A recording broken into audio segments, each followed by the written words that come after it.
Ar. Todos precisamos dele. Salvador e vilão, nós precisamos de ar. Quando estamos estressados, precisamos de um ar. Quando estamos viajando, é bom respirar novos ares. Quando estamos simplesmente vivendo, uma suspirada pode mudar o nosso humor. O ar é incolor, o ar é igual para todos, o ar é o mesmo, a cor do ar é a mesma, a composição do ar é a mesma. Mas por que alguns podem respirar? I can't breathe. Por que alguns acham que o ar incolor tem mais valor para determinada cor? I can't breathe. Um joelho, uma reação, uma reflexão. A exposição ao perigo, ao ar, perigoso quando aglomerado, mas é urgente, é preciso gritar. Para gritar, preciso de ar, mas me falta ar. I can't breathe. I can't. Salve geral, começando agora mais um podcast O Pior do Brasileiro, seu podcast nessa pesadelo, nesta quarentena semanal em que nós discutimos as incongruências tupiniquins. Tudo aquilo que a gente fala, tudo aquilo que a gente faz, tudo aquilo que a gente pensa, mas dá uma vergonha danada, é verdade, de admitir, nós falamos juntos com você. Você, claro, que está nos acompanhando pela nossa live, pode comentar, pode compartilhar, pode fazer o seu questionamento, o seu elogio, a sua crítica. Nós estamos abertos, é claro, a isso. E hoje, você que está nos agregadores, deixa aquela estrelinha marota, pode ser 1, 2, 3, e claro, se você mandar 5, a gente fica muito mais feliz. E também assine o nosso podcast. Hoje está estreando o novo participante desta nave maravilhosa, que eu vou deixar o seu Tramuja Júnior dar o seu boa noite e já apresentar, já introduzi-lo aqui conosco. Vai lá, Tramujas, olá, bem-vindo. Olá, boa noite a todos. Boa noite, Ednei, boa noite, Jason, e boa noite ao iniciante Marcelo Coutinho, um amigo e irmão de longa data, em que eu tive o prazer de conhecer no mercado financeiro, mas que é um cara que tem um conhecimento muito além do mercado financeiro. Então, eu achei que ele seria um cara que poderia engrandecer o nosso podcast. Fala, meu irmão. Olá, Marcelo, bem-vindo! Bem-vindo, pessoal. Sejam todos muito bem-vindos, o pessoal que está nos assistindo. Obrigado, Tramujas. Tramujas tem 2020. Eu te conheci em 2006, tem 14 anos. Né? 7, é isso aí. Até os 14 anos estamos juntos. Jay, obrigado. Jason, espero que eu possa agregar um pouquinho com minhas loucuras. É o que eu estava falando para vocês, conheci vocês há pouco, apaixonei com o programa. E Deus foi muito bom, me deu aqui uma cadeirinha de destaque aqui para poder participar com vocês durante a semana. Muito bem. Jason, queridão, você depois da bronca que eu dei no Marco na semana passada, não vai cometer o erro do Tramujas e do Marcelo, né? Olá, Jason, bem-vindo. Olá, Ednei, olá, Tramujas, olá, Marcelo. Olá, você que nos ouve pelos agregadores de podcast, você que nos vê pela live do Facebook, olá. Oi, Ednei, pesado o texto do seu monólogo no começo, hein? Gostou? Ainda mais a gente que tá... Adorei, achei muito bom. Obrigado. Ainda mais pra gente que tá vivendo a quarentena da Dilma, né? Que ela não sabe... Ninguém sabe o quanto dura, mas quando souber vai ser dobrado para durar bastante. Olha, rapaz, não tá fácil, viu? Essa tal da quarentena não tá fácil. E hoje, adiantando um pouquinho a pauta do final do programa, você sabe, nosso programa sempre começa com um bloco temático e, na sequência, a gente passa a discutir as incongruências, aquelas coisas que a gente faz. Hoje, para adiantar um pouquinho, a OMS, Organização Mundial de Saúde, que é o nosso guia, nosso mestre para a vida da saúde, que é usada para a gente criticar as atitudes do governo, resolveu soltar uma nota dizendo o seguinte: olha, pelo jeito, assintomático não passa coronavírus. Ou seja, toda a estrutura que a gente construiu até agora, da tal da quarentena, Gente, então, se você pegar aí uns 3 programas atrás, gente, 4, eu falei, daqui 1 ano nós vamos olhar para trás e vamos falar assim, seus imbecis. vocês podiam ter saído de casa à vontade, a quarentena é bobeira. Ou a gente vai olhar para trás e falar assim, seus imbecis, vocês não podiam nem ter ido no mercado, que a vida de vocês... Então a gente não sabe nada, é bem complicado. Bom, você está ouvindo aqui o Pior do Brasileiro, quem está na nossa live do Facebook, gente, quem está na nossa live, aliás, deixa eu compartilhar ela aqui, pode comentar e fazer as suas perguntas. No nosso primeira parte temática, nós vamos falar sobre o ativismo do judiciário brasileiro, né? A gente vai falar sobre o ativismo do judiciário brasileiro. A gente está vendo muita coisa. Hoje, por exemplo, o governo a Justiça do Rio de Janeiro, ela proibiu a flexibilização que o Wilson Witzel tinha colocado. Proibiu. Ela não está entrando num mérito que não é dela, Tramujas, porque se é para ela fazer as questões, ainda que politicamente a gente saiba que é isso mesmo, que ele está tentando livrar, né, a rabiola dele de todo o esquema de corrupção, e para isso está querendo deixar os comerciantes mais felizes e liberando tudo, ainda assim, você não acha que é um ativismo exagerado de um poder interferido em outro? Está tendo, na verdade, interferência de todos os poderes, parece que cada um deles quer marcar um pouco do espaço, né? Quando o judiciário acaba invadindo o executivo, é porque em algum momento o executivo invadiu o caminho do judiciário, que também acabou invadindo, permeando a linha política. Então, é o que está acontecendo, parece demarcação de espaço. No caso específico do Rio de Janeiro, foi uma solicitação via Ministério Público do Rio de Janeiro, que fez a solicitação para que tivesse para que não tivesse abertura. Mas houve uma denúncia para o Ministério Público e o Ministério Público fez o bloqueio da abertura do Estado do Rio de Janeiro. Mas, de fato, algo que me parece é que todos os poderes, o judiciário invade o executivo, que invade o legislativo. Então, está tudo muito confuso mesmo. E aí, Marcelo, estreia no seu comentário, esse é o primeiro tema. Você acha que o judiciário brasileiro está exagerando no ativismo? Eu concordo com o que o Francisco falou, e tem o pior, né? Porque, na verdade, assim, além de você ter uma demarcação de território, você tem uma demarcação de território e não tem um interesse comum, né? Então, você imagina um cabo de guerra de 3 pontas, cada um puxando para o seu lado, entendeu? Então, na verdade, além de você ter uma interferência, e na verdade, hoje, assim, né? Se você fizer uma análise crua, quando você vai falar de legislativo, de judiciário, de executivo, não tem, né? Porque hoje, assim, manda uma liminar, solta, sobe lá para cima, e na verdade a coisa vira uma pandemia só, tá que nem a nossa, entendeu? Fica tudo misturado. E para mim, o mais ruim, o pior, é que se isso fosse em prol e todo mundo tivesse na mesma direção, tudo bem. O que a gente vê é o contrário, né? Cada um por si, as canetadas cada uma para um lado, e aí vai só piorando. Então, assim, concordo, e lamentavelmente ainda não tem um ponto comum para tudo isso, né? Então...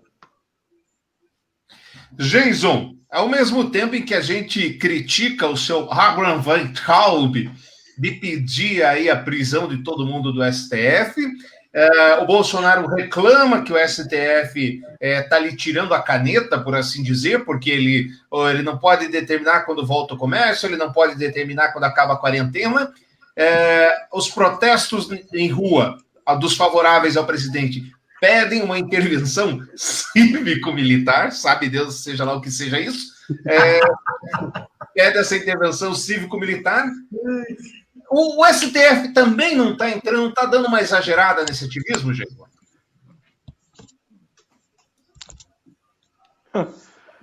Não só está exagerando, como a gente está vivendo um casamento onde o pai e a mãe não se entendem bem, e aí um puxa para um lado, o outro puxa para o outro. Ah, papai, posso abrir meu comércio? Pode, filho, pode sim. Aí vem a mãe do TPM. Não pode! Não pode! Não, não. Cara, tipo, esse país virou um hospício que está fazendo com que a internet das pessoas...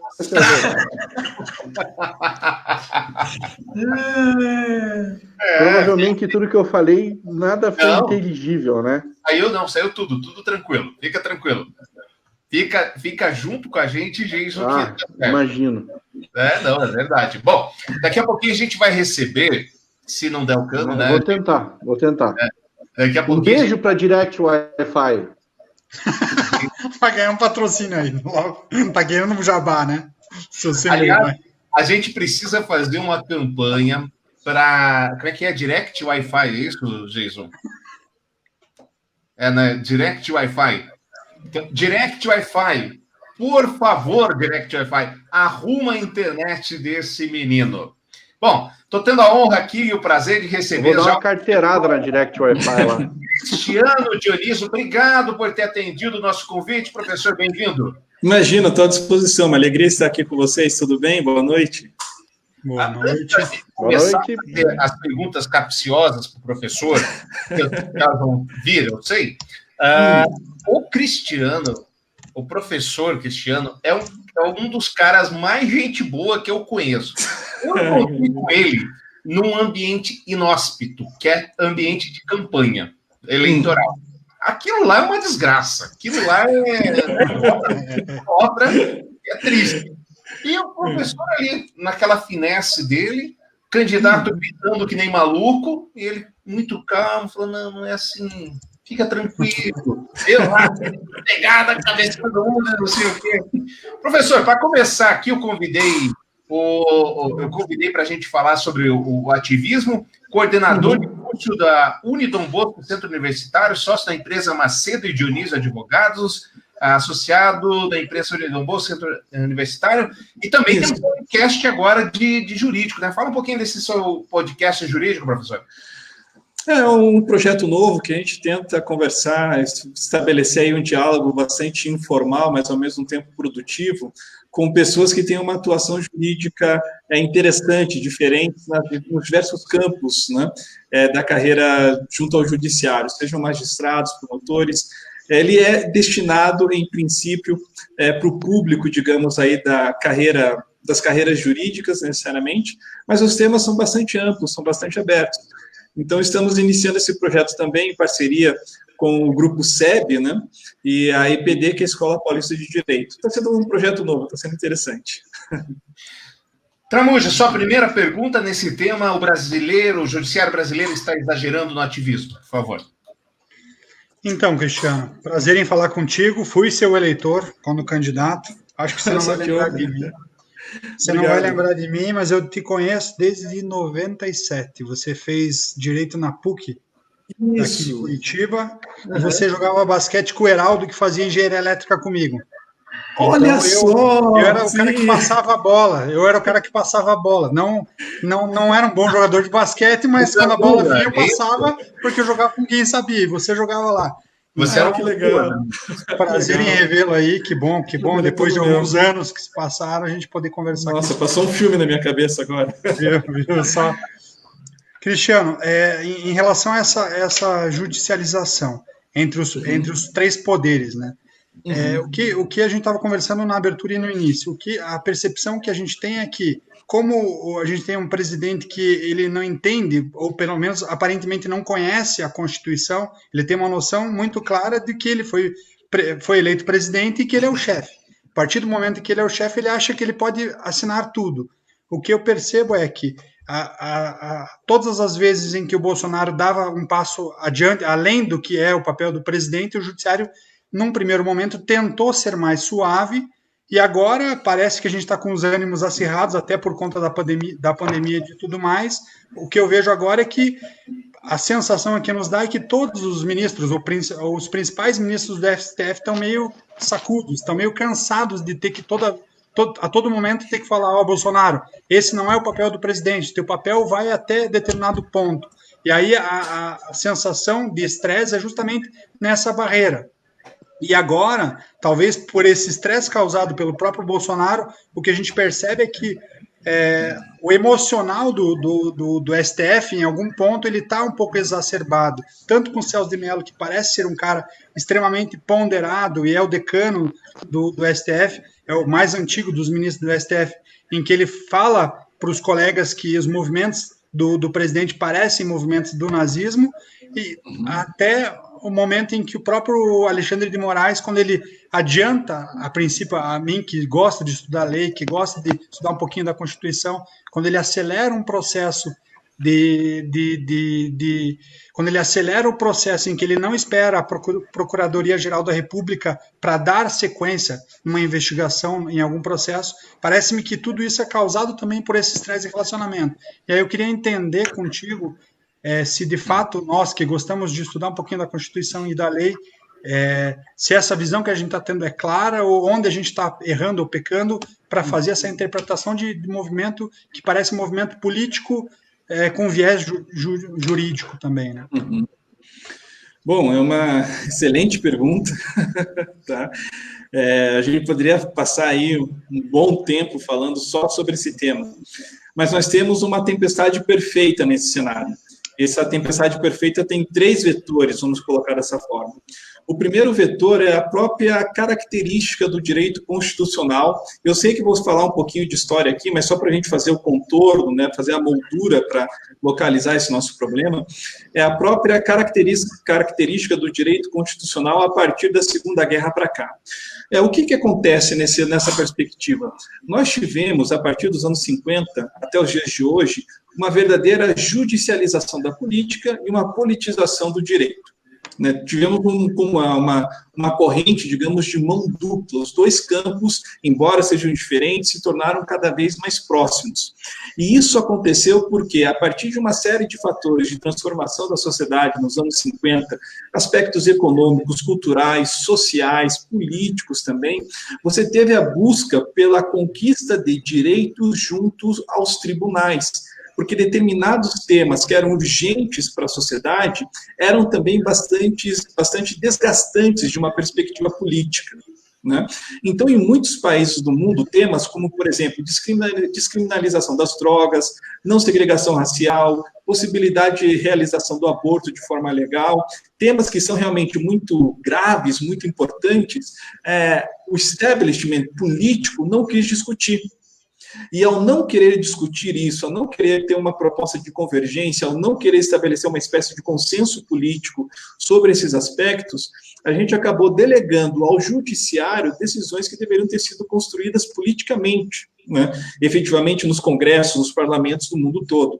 E isso acontece até hoje. Muitas questões importantes têm sido objetos de medidas judiciais, né, de ações, e não de uma determinada construção política, como deveria ser em tese. Então, esse é o primeiro ingrediente dessa nossa tempestade perfeita.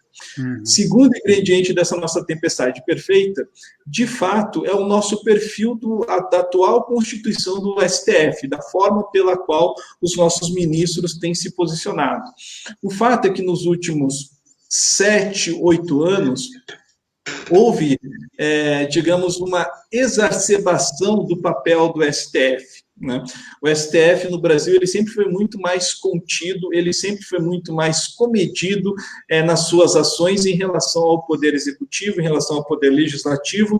No entanto, se nós pegarmos de 2013 para cá, de forma mais específica, né, em relação ao descenso da Dilma, impeachment, Operação Lava Jato, você teve, sim, alguns critérios jurídicos em que o STF deu um passo além, permitindo uma leitura política das suas decisões. Né? E esse é o tipo de coisa que, depois que se caracteriza, é muito difícil voltar ao estágio anterior. Né? Nesse sentido, o ministro Luiz Roberto Barroso, ele tem um texto denominado Razão Sem Voto, em que ele faz uma síntese interessante. Ele diz que o STF teria no nosso país 3 funções. Uma função majoritária, quando o STF decide, preservando a Constituição, e há uma feliz coincidência em que aquilo que a Constituição determina, né, corresponde à vontade da população, à voz das ruas, como se diz. Então, seria a mais feliz das coincidências, nessa convergência entre a vontade popular e as prerrogativas constitucionais. Essa seria uma primeira linha, de acordo com Barroso.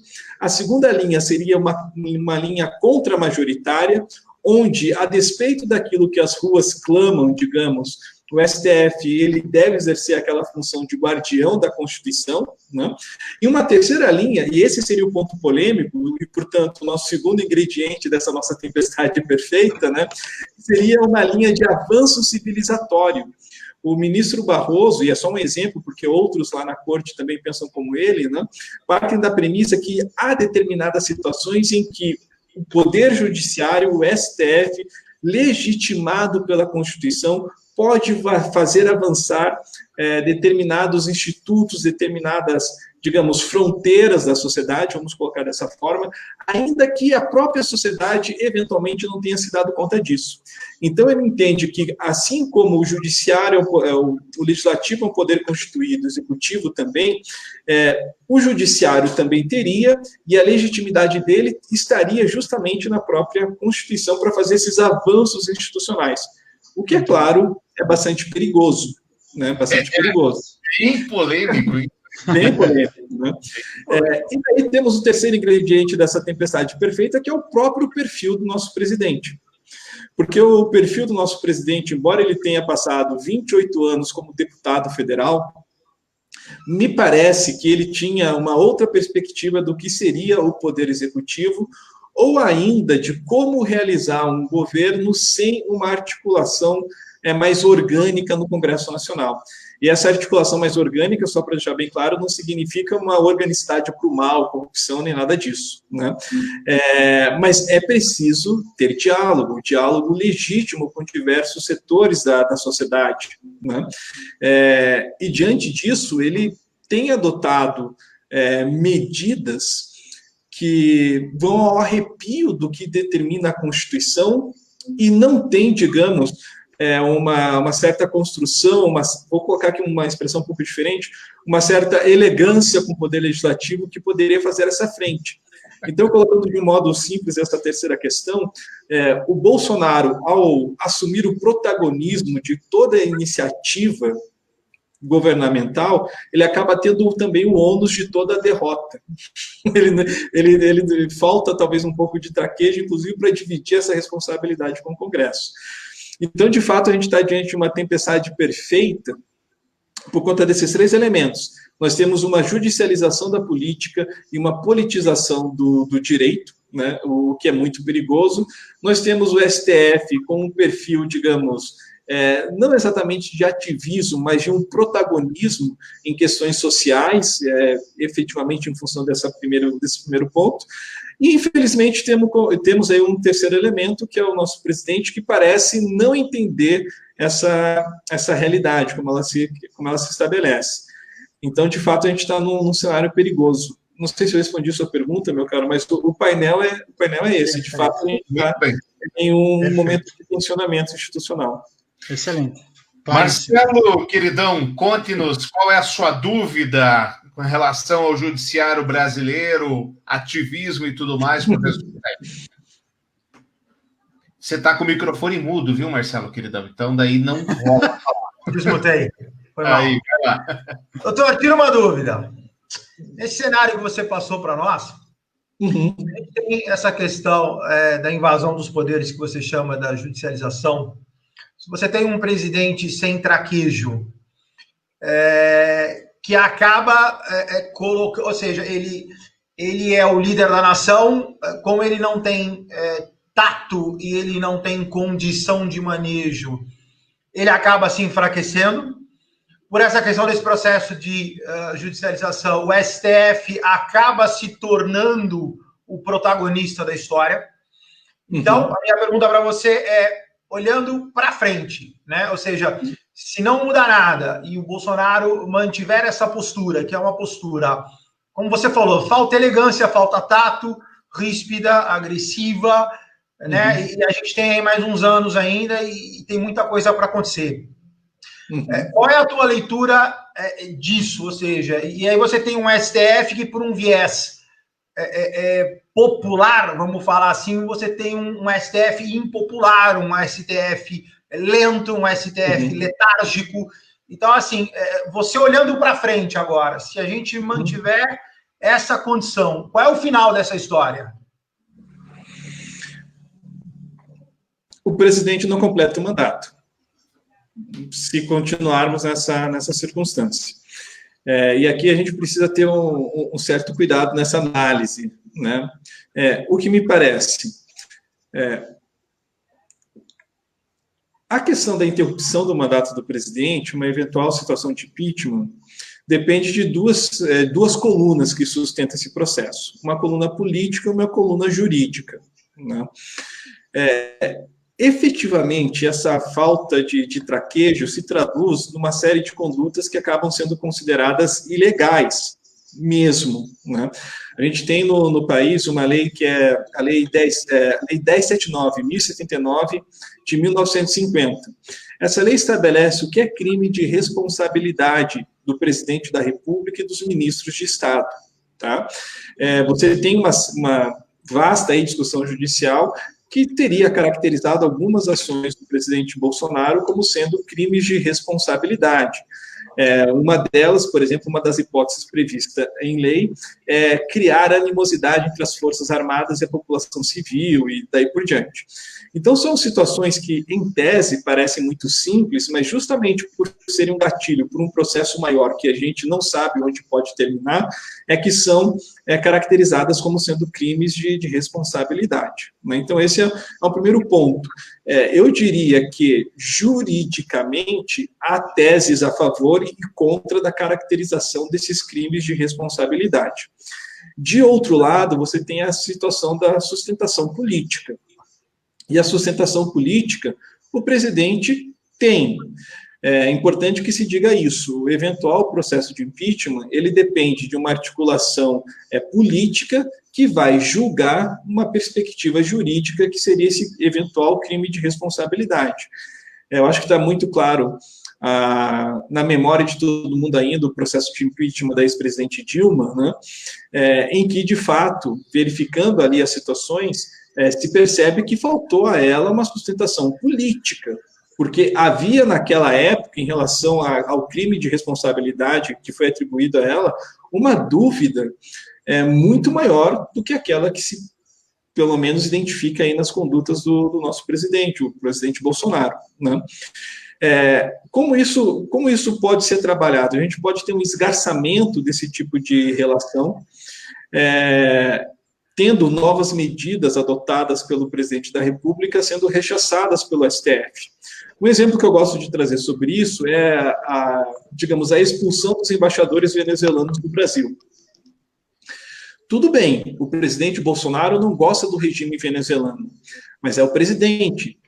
Países e estados não fazem relações com base nos gostos pessoais dos seus governantes. Há um processo histórico nisso.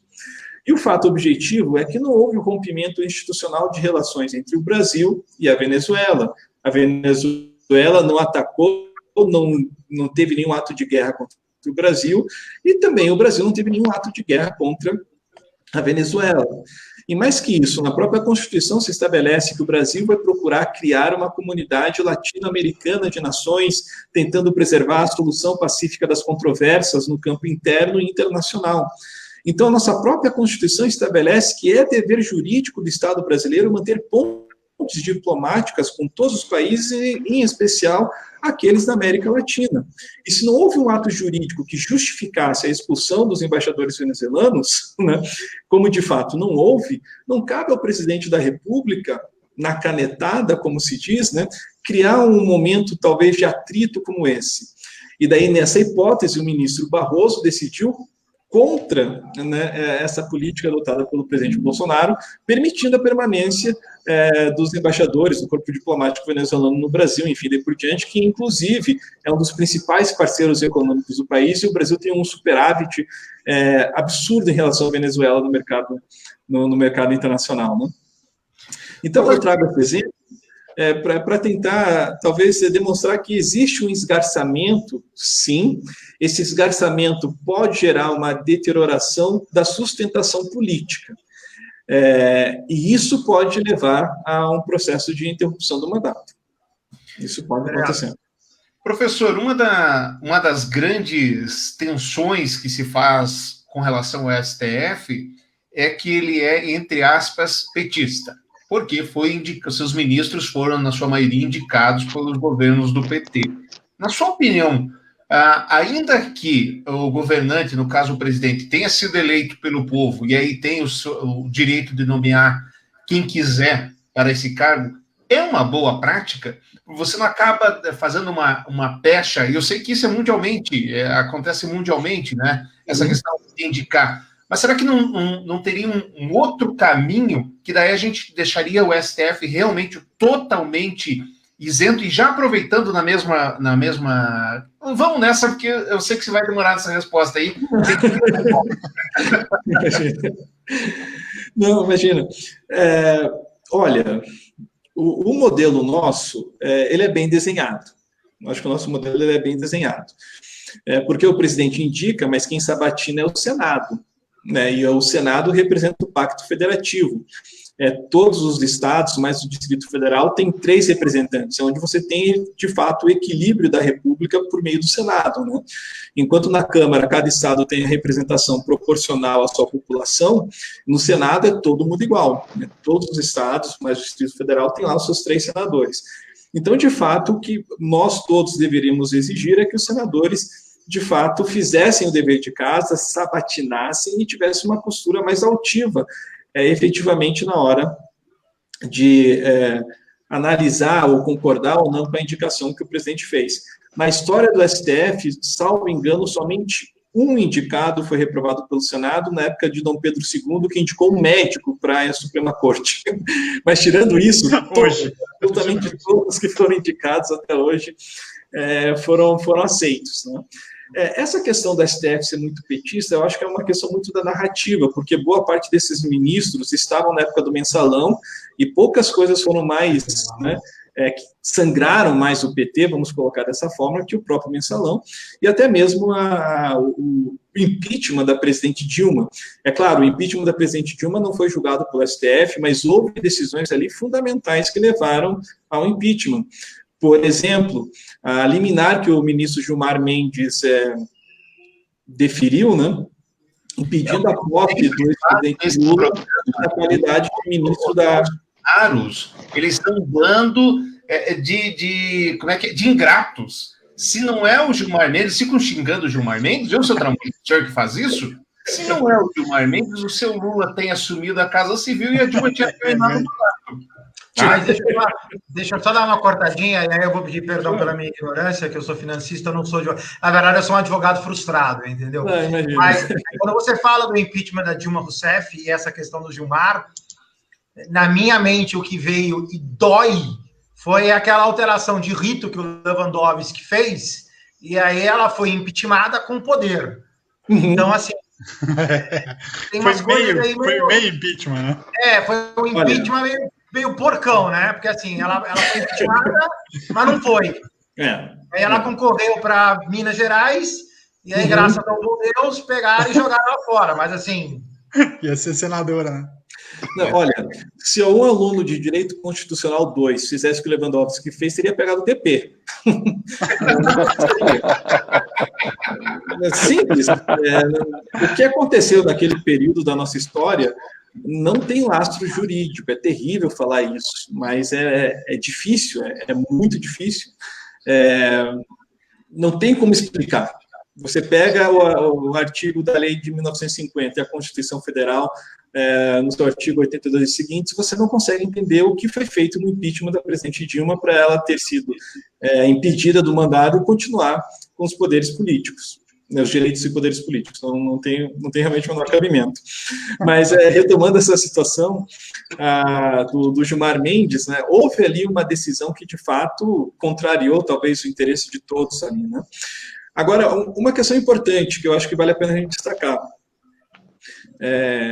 Quando houve a aprovação da emenda constitucional que permitiu a reeleição, se permitiu a reeleição, mas não se dimensionou o impacto disso em relação aos demais poderes. Porque a nossa ideia de ter um presidente com mandato de 4 anos indicando aqueles ministros, estaríamos, digamos, no mundo razoável em que um presidente, com eventual sorte, poderia indicar um, ou com muita sorte, poderia indicar 2 ministros durante o seu mandato. Agora, com o mandato de 8 anos, você pode ter realmente forças políticas indicando a maioria necessária do STF para decidir questões importantes, né? Isso não quero colocar assim de imediato uma suspeição sobre todos, mas de fato causa sim constrangimento, né? O ministro Alexandre de Moraes ele era filiado ao PSDB, ele foi secretário de Segurança Pública do Estado de São Paulo, sendo filiado ao PSDB, e saiu da condição de filiado do PSDB diretamente para a condição de ministro supremo. Isso é uma ilegalidade por si? Não, mas há muitas questões que são legais e ainda assim não são prudentes para se falar o mínimo, né? Mesma coisa a gente poderia falar do ministro Toffoli, que foi advogado do PT durante várias campanhas eleitorais, acabou sendo indicado para a função no Supremo e acabou sendo aprovado pelo Senado.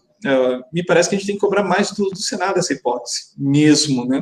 E só, desculpa, uma última questão, só para né, fecharmos isso, talvez colocar um ponto e vírgula. O presidente Obama, no final do mandato dele, teve a oportunidade de indicar mais um ministro para a Suprema Corte norte-americana, né, os Justice, que eles chamam lá os ministros de Suprema Corte de Justice, né, Justiça. E o Partido Republicano, que tinha a maioria no Senado e na Câmara, não autorizou, não permitiu, não fez a aferição dos candidatos, né, que iriam ser apresentados pelo Obama. E é claro, o jogo norte-americano ele é muito mais brutal e profissional nesse sentido. Tem muito presidente que deixa como legado do seu mandato ter indicado 1 ou 2 ministros que na jurisprudência fizeram história. Né? Então, aqui, enquanto a gente tem muitos presidentes políticos, governadores, prefeitos que se orgulham de obras físicas, né? Há culturas em que você sabe muito bem que o impacto de um bom ministro no STF, na Suprema Corte, pode ser muito mais longevo do que uma determinada obra pública. E lá nos Estados Unidos, o Senado segurou para que houvesse, né, para que se esperasse o resultado da eleição, na esperança que o candidato republicano, depois que foi o Trump, realmente vencesse o pleito, para que pudesse indicar um conservador, para ficar, enfim, mais alinhado com aquela visão específica. Então, aqui no Brasil, a gente não tem nenhum Senado que tenha, por exemplo, causado esse tipo de constrangimento a um presidente ainda. Jason, queridão, eu sei que você teve alguns problemas técnicos aí, mas o senhor gostaria de fazer uma pergunta para o nosso querido Cristiano, doutor? Claro. Primeiramente, desculpa pela mudança repentina de cenário. Como vocês podem ver, agora eu estou no sótão. As pessoas mais chiques chamam de ático. Subiu na vida. Então, chamam de ático, mas eu chamo de sótão. E o Whindersson Nunes também estão aí, né? O Whindersson também gravou esse nosso. Exatamente. Eu tô literalmente do lado do Halter aqui. Se não der... Não é possível. Agora eu toco fogo no negócio. Bom, segundamente, boa noite, professor. Eu tenho uma pergunta que é mais um exercício imaginativo. Uhum. A gente sabe que o nosso país, o modelo de governo do nosso país se baseia num tripé. São 3 pés que seguram o nosso país. Os 3 poderes, legislativo, o judiciário e o executivo. Se, por uma obra assim divina, acontecesse de Deus, ou sabe quem, atender a prece de alguns lunáticos que vivem nesse país, e atendesse o desejo de fim do Supremo, acabou o Supremo.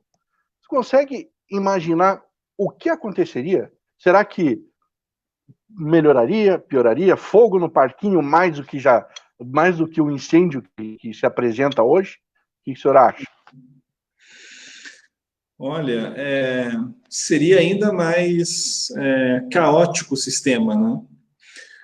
Porque em algum tribunal, em alguma instância, a gente deveria ter essa regulação constitucional do poder, que a ideia fundamental do Supremo Tribunal Federal é que ele é o guardião da Constituição, ele que regula as demandas constitucionais do país.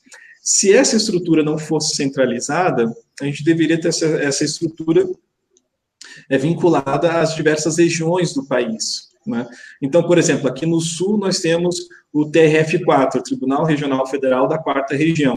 Se nós imaginarmos que o TRF4 pudesse ser a instância máxima para discutir as questões constitucionais, a gente podia ter uma espécie de discussão diferente com o Tribunal Regional Federal da 1ª Região, que alcança Brasília, Norte e parte do Nordeste, por exemplo. Então, você teria 2 cortes discordando, decidindo de forma diferente, né, portanto, discordando, temas constitucionais que, em tese, deve ter sempre uma última instância até a palavra final, né? Quem pede pelo fim do STF, está pedindo uma situação de caos, de entropia, uma situação caótica. Nós temos modelos no mundo em que a Corte Constitucional decide aspectos muito específicos da vida da população. De fato, a nossa Constituição, ela é muito analítica, como a gente diz, ela traz uma série de temas que, no limite, não deveriam ser temas constitucionais. Não porque não são importantes, mas a Constituição deveria servir, basicamente, para determinar a forma de aquisição, exercício, disputa e transmissão do poder político, ou seja, quem manda, quando manda e como manda, determinar a função do Estado, de forma simples, né, e os direitos e garantias individuais. A Constituição deveria ter somente isso. Né? Mas nossa Constituição chega a nuances muito específicas, como determinar que o Colégio Dom Pedro II, no Rio de Janeiro, é de competência da União, por exemplo. Né? Enfim, isso acaba causando realmente um transtorno aí judicial um pouco maior. Mas, de fato, não ter o STF significaria, no limite, ter o caos. E aproveitando a pergunta, porque eu acho que ela é muito instigante, fazendo uma imaginação numa outra perspectiva, e se nós não tivéssemos Congresso? E esse talvez deva ser o nosso real medo, porque existem muitos países sem Congresso, sem parlamento, porque qualquer ditadura se faz somente com executivo e judiciário. Você não tem nenhum tipo de organização que não tenha o judiciário. Você tem muitas ditaduras e estados totalitários que se fizeram sem o parlamento. O parlamento é o coração da democracia. Inclusive, o nosso querido presida já cogitou fechar a casa, né? Sim. Mas será, deixa eu fazer uma pergunta, doutor. Será que as pessoas querem o fim do STF, ou o fim do Congresso, ou o fim de X? Ou as pessoas querem um STF mais isento, um Congresso mais isento, menos parcial? Eu não sei se porque a pergunta é muito boa, ou seja... E o Bolsonaro adora falar, né? Assim, é fácil, entendeu? Ele manda o exército lá, o STF acorda fechado no dia seguinte. Agora, será que a questão é fechar, e aí vai trazer todos esses problemas que você está falando, principalmente a questão da descentralização, ou o que o povo clama é algo que seja isento e imparcial, que é outro problema? Eu entendo que, no fundo, de fato, o que as pessoas desejam uma instituição que seja isenta e funcione, né? Que tenha uma resposta mais ágil às demandas da nossa sociedade, às demandas, enfim, da nossa população. Agora, o que nos falta é realmente agentes políticos competentes para fazer o correto endereçamento dessas demandas, né?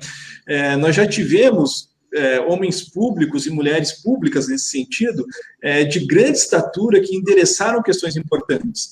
Nós já tivemos Tancredo Neves, nós tivemos Teotônio Vilela, nós tivemos Ulisses Guimarães, nós já tivemos Pedro Simon, enfim, políticos de estatura que tinham uma visão institucional do país, que mesmo durante o regime de exceção, né, conseguiram endereçar essas situações numa resistência democrática, tentando destacar a relevância de termos poderes institucionais organizados, enfim. Né? O que nos falta hoje, me parece, são mandatários, agentes políticos, né, que tenham essa capacidade de endereçar essa energia da população em função das pautas que realmente constroem a República, constroem o país. Não é nada salutar nós termos líderes políticos que avalizam um sentimento que, de alguma forma, é próprio da massa, muitas vezes, né, de indignação, mas não pegar essa energia e canalizar para uma situação construtiva, e sim levá-la para um caminho mais deletério. Mas eu entendo a sua pergunta e concordo que as pessoas querem são instituições que funcionem, sejam seguras e isentas. Esse pedido, muitas vezes, de fecha o STF é mais um pedido de socorro do que necessariamente algo incendiário. Eu acredito nisso. Agora precisamos de agentes políticos que possam endereçar digamos, esse calor de modo mais positivo, mais propositivo. Vocês são muito bonzinhos. Essa é a verdade. Isso é um bando de louco mesmo que pede o final do STF. Nada. Vai lá, Tramujas. Rápido, Tramujas. Horário com o professor. Professor, só alinhando do que o Marcelo falou e do que a gente tem acompanhado, e até para depois terminar na pergunta, na provocação que o Ednei me fez em relação ao Gilmar Mendes. A percepção que dá, nossa, do cenário atual, não é a questão, o que eu vejo, e principalmente de quem se apresenta como nova política, que está muito focado na minha verdade, não na verdade da sociedade como um todo. Então, não interessa o STF que julga algo contra mim. Eu quero um STF que seja isentão para o meu lado, mas quando é algo contra o meu inimigo, que seja forte. Quem dá o exemplo disso é o próprio presidente. Quando estava todo mundo falando da Polícia Federal, que a Polícia Federal agora, com as mudanças do presidente, ela seria direcionada para fazer buscas e apreensões em adversários do presidente. Deu 2, 3 dias, pegou lá o governador do Rio de Janeiro. E o presidente aplaudiu isso aí. Agora a Polícia Federal está trabalhando. No dia seguinte, quando a Polícia Federal chega nos blogueiros, nas pessoas que trabalham, teoricamente, em prol do presidente, ele se enfurece e fala, não, está errado, isso não pode ser dessa forma. Então, a percepção que eu tenho, e aí você liga a televisão, quando você liga na CNN, por exemplo, pegam 2 médicos para falar da pandemia, pegam um médico de um lado e do outro, e nenhum dos dois trabalha por um consenso. Eu defendo a minha verdade, você defende a tua verdade, e eu digo que a Terra é plana e vou até o fim. Mesmo que eu acredite que não seja, mas como a minha verdade é que a Terra é plana, mesmo, você pode me provar que não é, você mostra uma imagem do céu, do espaço, e a Terra ovalada e tudo mais, e eu não vou acreditar porque eu tenho que defender a minha verdade. Então, a percepção que nos dá desse movimento é esse. E aí a provocação em relação ao Ednei é que o Gilmar Mendes lá atrás, por que eu não gosto do Gilmar Mendes? Porque entre todas seu cozinheiro. Exato, entre todas as inverdades que ele fala, uma das formações que eu tenho é de jornalista. E ele foi o ministro do STF que, na caneta, disse que no jornalismo não precisava ter diploma. E hoje, muitas das incongruências em relação a fake news, a formação de notícia, quando a gente fala de direito de liberdade de expressão, existe um equívoco muito grande no que é liberdade de expressão e o que de fato é notícia, o que de fato é verdade e até onde vai a minha liberdade. Então, são conceitos um pouco mais claros em que eu vejo que falta um pouco até da educação da sociedade para entender o que ele deveria cobrar do senador, o que ele deveria... rápido, né? Você viu, né? Mas é essa linha. Então, eu queria ouvir da tua parte em relação a isso. Uau! Não, cara, veja só. Esse é o desafio do nosso tempo. A gente tem um tempo de muitas impressões, muitas opiniões e poucos conceitos, poucas ideias com maior lastro. E isso não me parece que no médio e longo prazo vai mudar de forma tão rápida e também não é um movimento estritamente nacional, é algo que se verifica também em outros países, né? A gente tem o esvaziamento da democracia representativa por alguns fatores.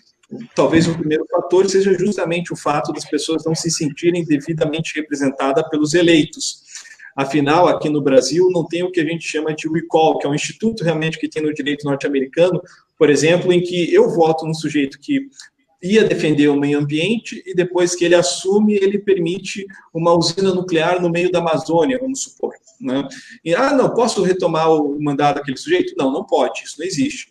Então, nossa democracia representativa, ela tem essas limitações de ser uma via de mão única e, de fato, acaba criando esse vácuo de representação muitas vezes, né?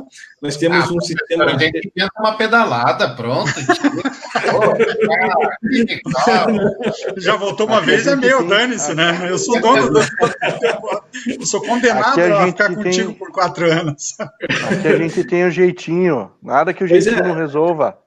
Essa condenação é uma expressão interessante, né? É interessante, porque a pessoa pode desfazer de muitas coisas durante a vida, mas aquele voto, ele fica, de fato, vinculado por 4, 8 anos, enfim, ali, né? Mas tem essa... Oi. Termina, por favor, vamos lá. A gente tem essa perspectiva do esvaziamento, realmente, da democracia representativa, né? Esse é o primeiro ponto. O segundo ponto, que me parece importante nesse debate, nessa análise, né? Essa profusão de opiniões, de sentimentos, de impressões, né? Acaba vulgarizando, de certa forma, o conhecimento científico, a academia, né? A cultura, no sentido mais positivo do termo, passa a ser um sinal não de construção civilizatório, mas sim um sinal, talvez, de perda de tempo, ou ainda algo menos relevante, né? O aspecto cultural, educacional, esse avanço civilizatório que se pretendia, digamos, isso eu estou colocando um plano maior, né? Para a gente ter esse cenário talvez maior, acaba deixando de ser valorizado objetivamente. Então, você acaba tendo um esvaziamento dessa representatividade política, tendo ainda como um elemento a mais de agravamento, digamos, dessa crise, digamos, institucional de representação política, justamente essa perspectiva de negar o conhecimento, esse negacionismo que a gente vê. Então, como você muito bem pontuou, a gente está tendo a retomada no Brasil e em outros países do mundo de doenças que já haviam sido superadas na metade do século XX. Isso é grave. Uma das poucas conquistas civilizatórias do sistema público de saúde brasileiro foi a erradicação de importantes doenças infantis.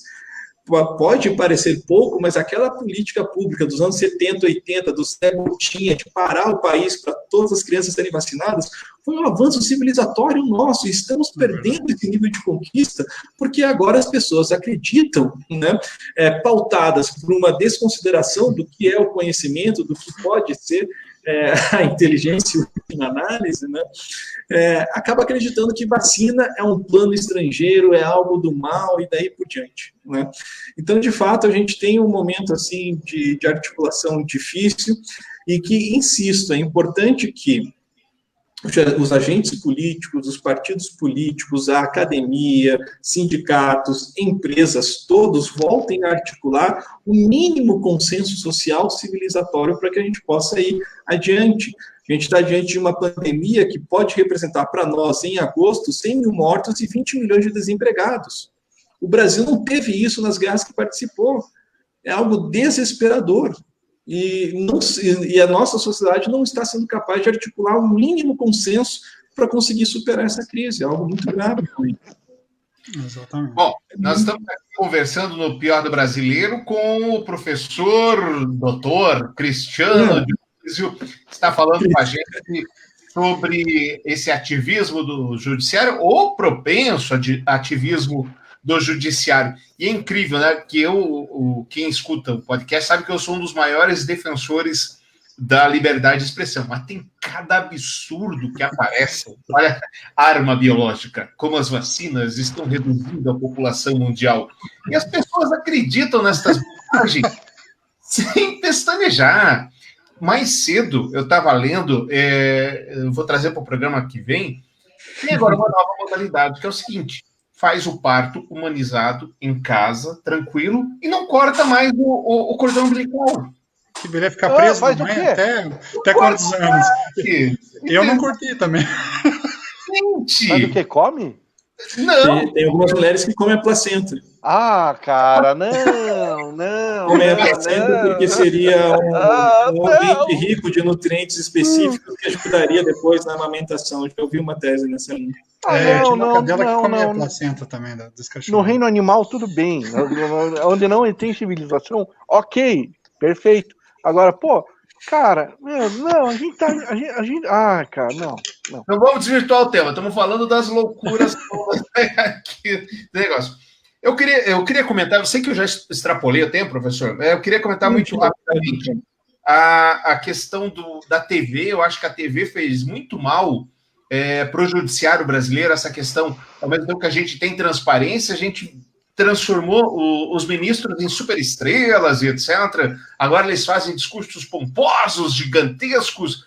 O discurso do último julgamento durou 13 horas, não foi isso? O Toffoli, um negócio isso ridículo. E nós temos também a questão que o STF brasileiro, salvo as minhas pesquisas me enganem, é o mais mal utilizado do mundo ou o maior produtivo do mundo. O STF brasileiro, em 2018, julgou 5.112 casos. 5.112. E o americano, sabe quantos casos julgou no mesmo ano, Tramujas? Não faço ideia. 4. Estão trabalhando pouco, vamos distribuir chicote neles. O Supremo americano discute realmente. É só o do Lula, o do Renan. Parado lá, esperando. Qual é o termo, doutor, quando vence e não usa mais? Acontece a prescrição. Só esperando a prescrição, entendeu? Então, assim, o Lula, quando estava preso, era aquela enxurrada de habeas corpus. Agora que o cara deve estar lá no final da fila o processo dele, entendeu? Não, mas é incrível. Você pega o Supremo americano, por exemplo, que a gente gosta tanto de imitar americano, que americano sabe tudo, que americano é bonzão, que americano é isso, que americano é aquilo. Americano, por exemplo, é o Senado, se falou do Senado, que determina se ministro pode ou não ocupar a cadeira. Né? A gente está vivendo essa palhaçada que estamos vivendo hoje. Já que gostamos tanto de imitar americano, podíamos imitar nisso aí. Mas, enfim. Aqui tem a sabatina, né? Que é... uma sabatina. Né? Assim, junta todo mundo no dia antes, entendeu? Joga no dado e fala, pô, e aí? Pô, cara, se esse cara subir, legal, tá bom, pode acabar a sabatina, vamos pra pizza. O último uísque, 38 anos, num iate na Lagoa Paranoá, lá em Brasília. Se aquele lago falasse... O último que eu vi que quase o pessoal quis ali dar uma encrencada foi no Fachin, né? Porque a Dilma já vinha de um desgaste político grande, e aí ela indicou o Fachin, e o Fachin, até onde me conta, a galera contra o PT odeia o Fachin, mas até onde me conta, super isento nas análises dele, nas decisões dele, etc. Professor, sobre esse tema, alguma coisa que eu não falei, que eu não perguntei, que você acha importante colocar sobre o tema? O senhor tem mais 3 horas. Fácil. Bom, eu entendo que é importante que a gente tenha do judiciário somente aquilo que ele pode entregar. Exigir do judiciário qualquer outra situação, além daquilo que ele pode entregar, caminhar um discurso, uma narrativa digamos, que acaba causando uma erosão da sua legitimidade, da sua representação.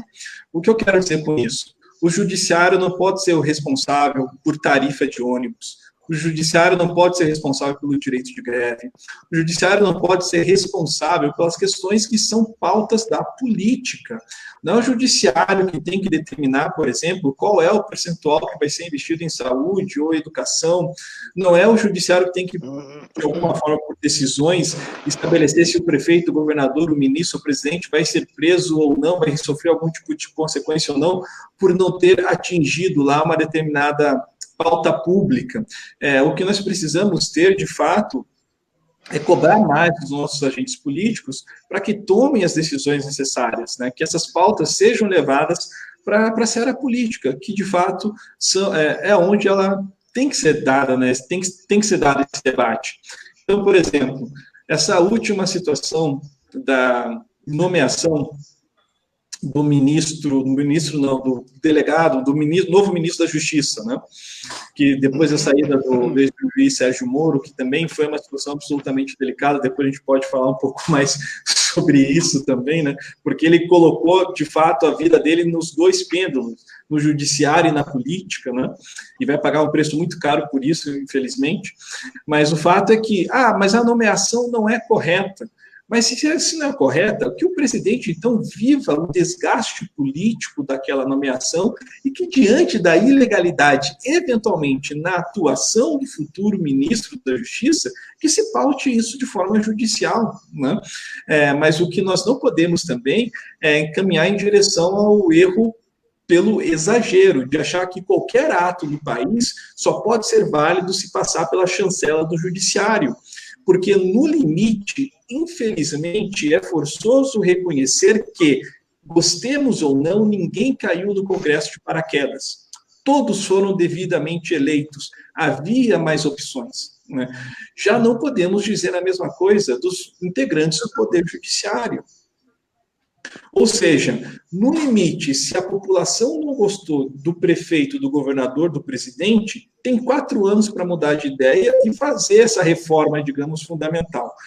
No judiciário, não. Então, a gente não pode outorgar, talvez, todo o nosso futuro, toda a nossa liberdade política, somente com a chancela do Poder Judiciário, porque estaremos, de fato, chancelando o exercício de um poder que, no limite, não pode ser questionado por ninguém.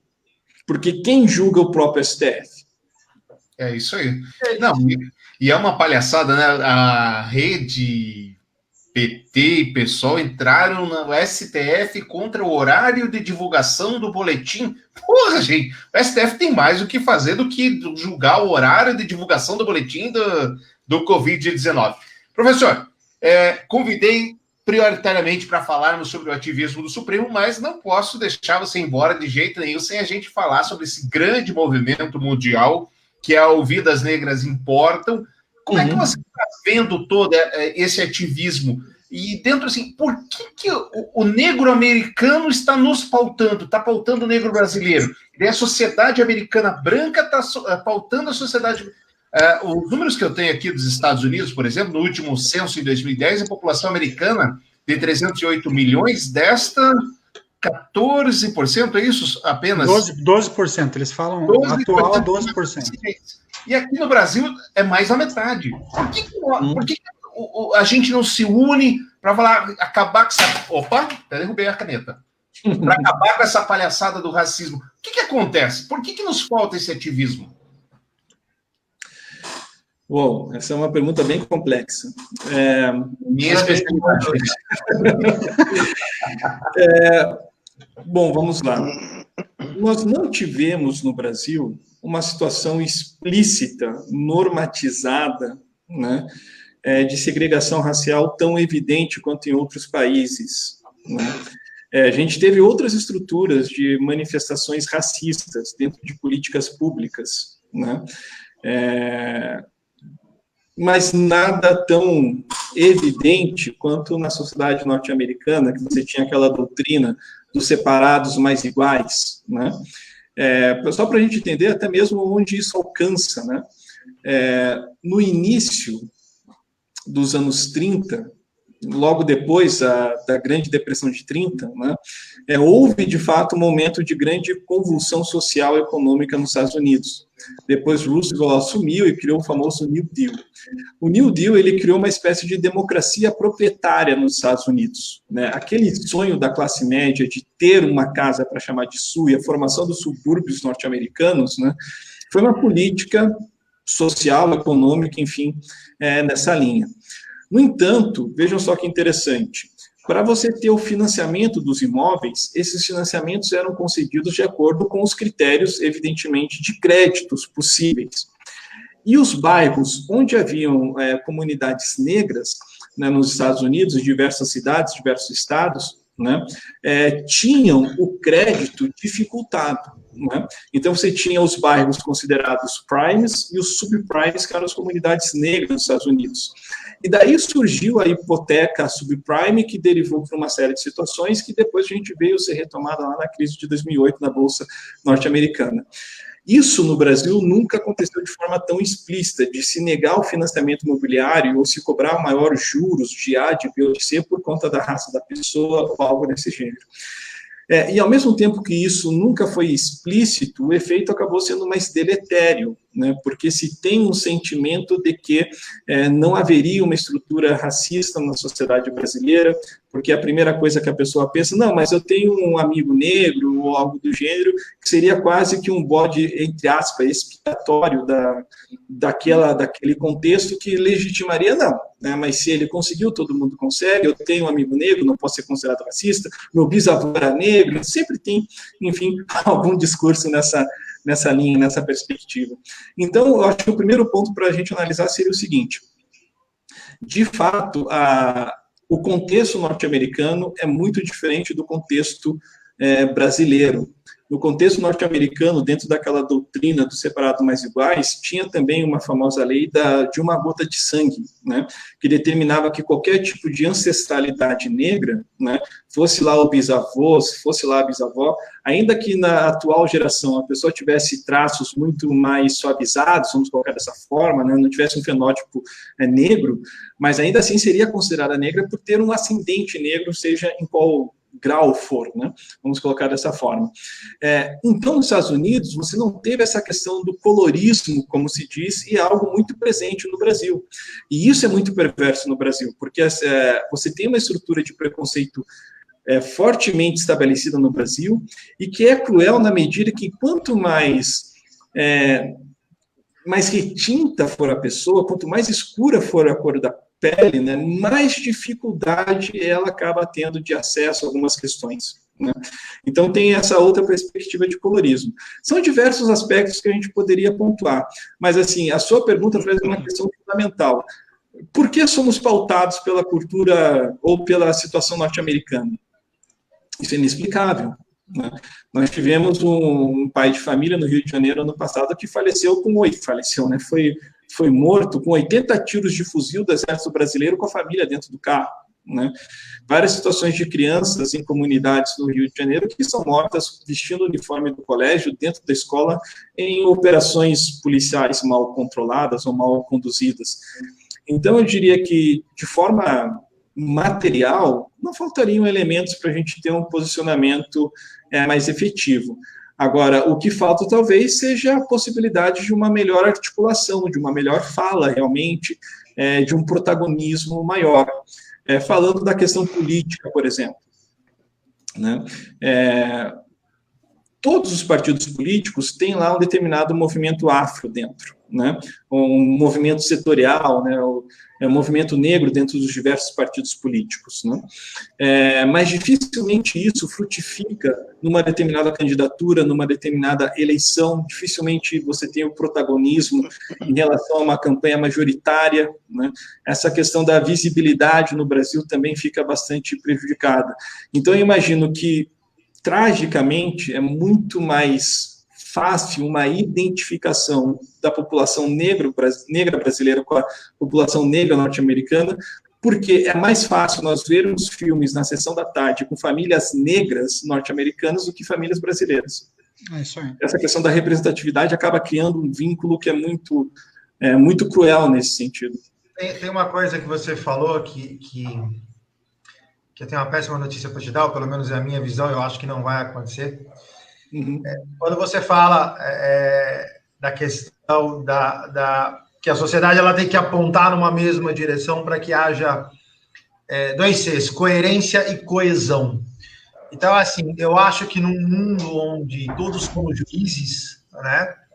E aí você vai para a rede social e fala o que quiser, e aí a pergunta é muito boa, ou seja, só essa pincelada histórica que você deu, eu diria para você que 90% não conhece. Então, assim, aí já tem uma curva e um trade-off muito importante entre entender o que está acontecendo e não entender o que está acontecendo, e por que o movimento, por exemplo, com a morte daquele negro nos Estados Unidos explodiu, né? Eu estou lendo aqui, enquanto você estava falando, eu estava procurando, né? Influenciadora digital é detonada na web após vídeo com falas racistas, Luísa Nunes Brasil, tal, foi banida do Instagram. Então, assim, como é que a gente consegue tudo isso que você está falando num ambiente aberto, entrópico, onde todo mundo acha e o que todo mundo acha é verdade? Como é que você consegue coesão numa coisa numa coisa um monólogo quase, né? Olha, não consegue se não houver uma... Não consegue. Assim, existe dentro da política uma discussão muito grande em relação ao que se chama de pautas identitárias, né? Então, se discute muito hoje numa agenda de políticas públicas que defender pautas identitárias não seria politicamente adequado, porque ao defender uma causa de uma fatia, digamos, da sociedade, você automaticamente excluiria o resto e, portanto, politicamente não seria adequado isso, né? Então, por exemplo, é melhor falar de segurança pública de forma geral do que falar de violência doméstica. Ou ainda, seria melhor falar de uma educação universal pública de qualidade para todos do que uma política de cotas para a população negra. Ou ainda, seria, enfim, né, pautas identitárias. Genérico e não pontual. Exato. Ocorre, contudo, né, que todos têm algum nível de identidade em alguma determinada pauta das suas vidas. Fato. Né? Fato. Né, a pessoa que tem intolerância ao leite, ao celíaco, enfim, tem uma pauta que é da sua própria identidade, da sua própria significância. No Brasil tem nome, a bancada da bala, a bancada evangélica. Assim, aqui tem nome. Joga o negócio. Acaba segmentando muito. Né? O mais importante, talvez, seja desenvolvermos uma habilidade política de costurar essas pautas que são denominadas de identitária como sendo também ferramentas de construção de uma agenda maior, porque, no limite, elas não são excludentes. Né?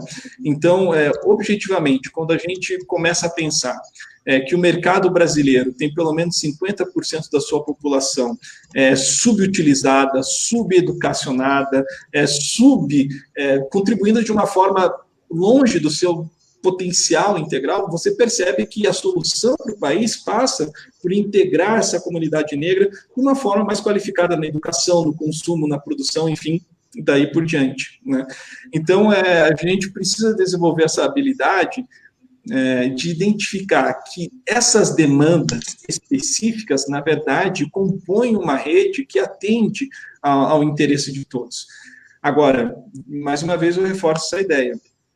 Não vai ser simples se nós não tivermos um discurso político nessa linha. Né? E um discurso político razoável, verdadeiro, que vá para além da perspectiva eleitoral somente. Jason. É um desafio. É um desafio.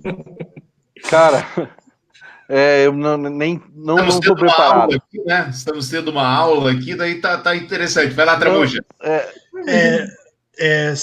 Professor, quando a gente fala em racismo, no combate ao racismo, na diferença que o americano lida com o racismo, mesmo tendo um percentual representativo na sociedade menor, ele consegue ainda ser mais protagonista, que é o que a gente falou. Ele é mais ator na TV, no esporte ele consegue ser expoente em vários aspectos. No Brasil, e principalmente na atual gestão, a sensação que me dá é que a gente está num programa dos Trapalhões. E aí, no pior dos desenhos, quando eu tenho negro, eu tenho um aspecto mussum, no sentido de eu tenho negro para fazer o vaso na sala. Quando eu tenho lá na Fundação Palmares o Sérgio Camargo, que é um cara que deveria lutar pelo direito, pelo espaço do negro, pela valorização da raça e tudo mais, e é um cara que, na minha opinião, ele presta muito mais um serviço à raça, ao negro e ao Brasil como um todo, porque ele não agrega e não enxerga essa necessidade de integração do que o real, e aí a gente vai para o lado mais próximo do presidente, que é o deputado papagaio, que é o Hélio Lopes. Ele é muito mais um figurante na sala, no quadro, para compor o cenário de que o nosso presidente não é racista, mas ao mesmo tempo é um cara que está lá e não tem espaço para falar. Você não vê um cara com uma articulação, alguém que, como um deputado, traga uma ideia, traga um processo de integração, que traga uma valorização para que outros negros também se espelhem nele e queiram ser igual ou mais do que ele. Então, eu queria ouvir a tua opinião em relação a isso. Assim, acho que um primeiro recorte que eu gostaria de fazer na perspectiva política, o grande desafio, me parece, é a normalização do negro no espaço político. No seguinte aspecto, da minha perspectiva, o ideal é que tenhamos negros e negras em todos os partidos políticos, de direita e de esquerda, porque todos nós somos singulares, né, e, portanto, diferentes, e, portanto, devemos ter visões econômicas, políticas, religiosas distintas uns dos outros. Né? Essa é uma primeira perspectiva. Então, assim, ter o Fernando Holliday, salvo engano, como vereador em São Paulo, é importante no sentido de ter, enfim, uma voz, ainda que dissonante, ainda que uma voz numa perspectiva conservadora, que pode ter um recorte talvez reacionário, né, nessa perspectiva, mas é importante que nós comecemos a normalizar isso, né? Eu acho que é uma perspectiva importante. Então, esse é o primeiro recorte. Quando eu faço aqui eu vou fazer uma crítica agora, não é por ser de direita ou de esquerda, porque, para mim, o importante é que se tenha uma dimensão do processo histórico, independentemente se está no partido de direita ou de esquerda. Nessa dimensão de processo histórico, a gente tem aí alguns exemplos que a gente pode trazer. Antes do Barack Obama, existia o Colin Powell, né, que foi secretário de Estado do Bush pai, coordenou as forças norte-americanas como general do exército norte-americano na Primeira Guerra do Golfo, né, Primeira Guerra lá do Iraque. E no Brasil, a despeito de tudo, nós não tivemos durante a história mais que 6 ou 5 generais negros, sendo que a base militar do país, desde a época do Império, né, é forçosamente uma base negra, né, em diversos aspectos. E você tem, enfim, algumas armas da pátria que são, de fato, muito mais difíceis, né? A Marinha, né, com todo o referencial histórico do João Cândido, por exemplo, tem alguns eventos da história brasileira que dariam uma série fantástica. Você conhece a história do João Cândido, gente? Você conhece, Gis? Conhece, Tramujas? Conhece mais? Não. Não. O Marcelo é sensacional. É o atleta brasileiro, não é? Não, o João Cândido Marinheiro. O marinheiro da Revolta. Isso, da Revolta, da Chibata. Tem um atleta brasileiro que é João alguma coisa. Eu não vou me lembrar. Tem só um detalhe que, assim, eu acho que... apaixonei, acho que você está certíssimo. Eu só, lamentavelmente, acho que a gente vai esbarrar na questão da... E aí eu vou reverter para o Tramujas quando ele fala da canetada do Gilmar, e aí você caneta a ignorância, né? Ou seja, o jornalista não... Então, assim, esse tipo de pensamento medíocre, inócuo, inóspito, da falta de educação. Então, assim, as pessoas elas não conseguem chegar nesse momento, que é o momento que a gente está discutindo aqui agora, de o que a gente tem que fazer para arrumar, porque você tem um hiato, você tem uma ponte de falta de informação aí no meio, que assim, é o que você falou, você coloca dois médicos para falar do mesmo tema, e os caras não conseguem chegar a uma conclusão, entendeu? Porque não tem um senso comum, não tem uma vontade comum, não tem uma vontade própria. Então, assim, acho que você está certíssimo, mas esse hiato que a gente tem, de verdade, a gente pode ter outro programa só para isso. Olha só, dentro desse... Olha que interessante esse caso, foi criado para ser o ápice do movimento racista dos Estados Unidos, mas então algo aconteceu. Derek Black, defensor do nacionalismo branco, educado desde pequeno para odiar judeus e imigrantes, sofreu uma transformação radical que mudou sua vida. Então, essa pergunta que a gente colocou aqui, sobre as novas gerações irão deixar o racismo para trás, tem muito a ver com isso. Por que esse cara mudou de ideia? Não é que ele simplesmente mudou de ideia porque ele teve acesso, Marcelo, à educação, ao diverso. Então, ele foi criado lá por uma família que é supremacista branca, que é racista, que é isso, que é aquilo, aquela é a verdade dele. Quando ele teve, né, acesso a outros mundos, a outras coisas, ele viu, calma, cara, o que eu estou fazendo, velho? Não tem nada a ver com isso. Mas deixa eu passar a palavra para o Geis, antes eu já te devolver a palavra, professor, e eu sei que eu estou me desculpe, mas vamos lá, está muito bom o tema, vai lá, então. Então, o negócio é o seguinte, professor, o senhor sabe quem é o Felipe Neto, né? Eu acredito que saiba. Sei. Felipe Neto é um youtuber, para quem não sabe, é um youtuber que vive passando vergonha, né? Quando ele aborda alguns temas polêmicos. E a última que ele passou foi que ele cobrou o Neymar de se posicionar a respeito do Black Lives Matter. E aí o movimento negro na internet desceu a linha nele, falou que um branco não pode opinar, não pode cobrar um negro de se posicionar, de tomar partido, porque ele é branco, ele não sabe, ele não tem direito de opinar. Como vocês podem ver, né, a melanina em mim aqui é um pouco defeituosa. Então a pergunta é essa. Mesmo eu não sendo negro e achando e tendo ciência de que todo racista deve se ferrar bem grandão, eu não tenho direito de opinar ou tenho, devo, não devo? Qual a sua ótica a respeito do assunto? Bom, excelente questão. Dentro de diversos movimentos sociais, foi construído nos últimos anos um conceito bem interessante, chamado lugar de fala, né? Essa busca por visibilidade, por protagonismo, por um certo reconhecimento, vamos colocar dessa forma, estabelece que certos assuntos, certas pautas se legitimam em função do lugar de fala, né? Esse é um dado em diversas situações, seja em relação à comunidade LGBTQ+, seja em relação ao movimento feminista, seja em relação ao movimento indígena, meio ambiente, também, é claro, isso chega na perspectiva do movimento negro. Então, isso é, de uma certa forma, algo muito sensível para algumas pessoas, né? Porque se entende que, na hipótese de uma pessoa branca chamar a atenção de um atleta negro, que talvez até mesmo muitas vezes não se reconheça quanto tal, né? Na situação do Neymar, a gente tem várias falas dele que deixam isso um pouco nublado, para se dizer o mínimo.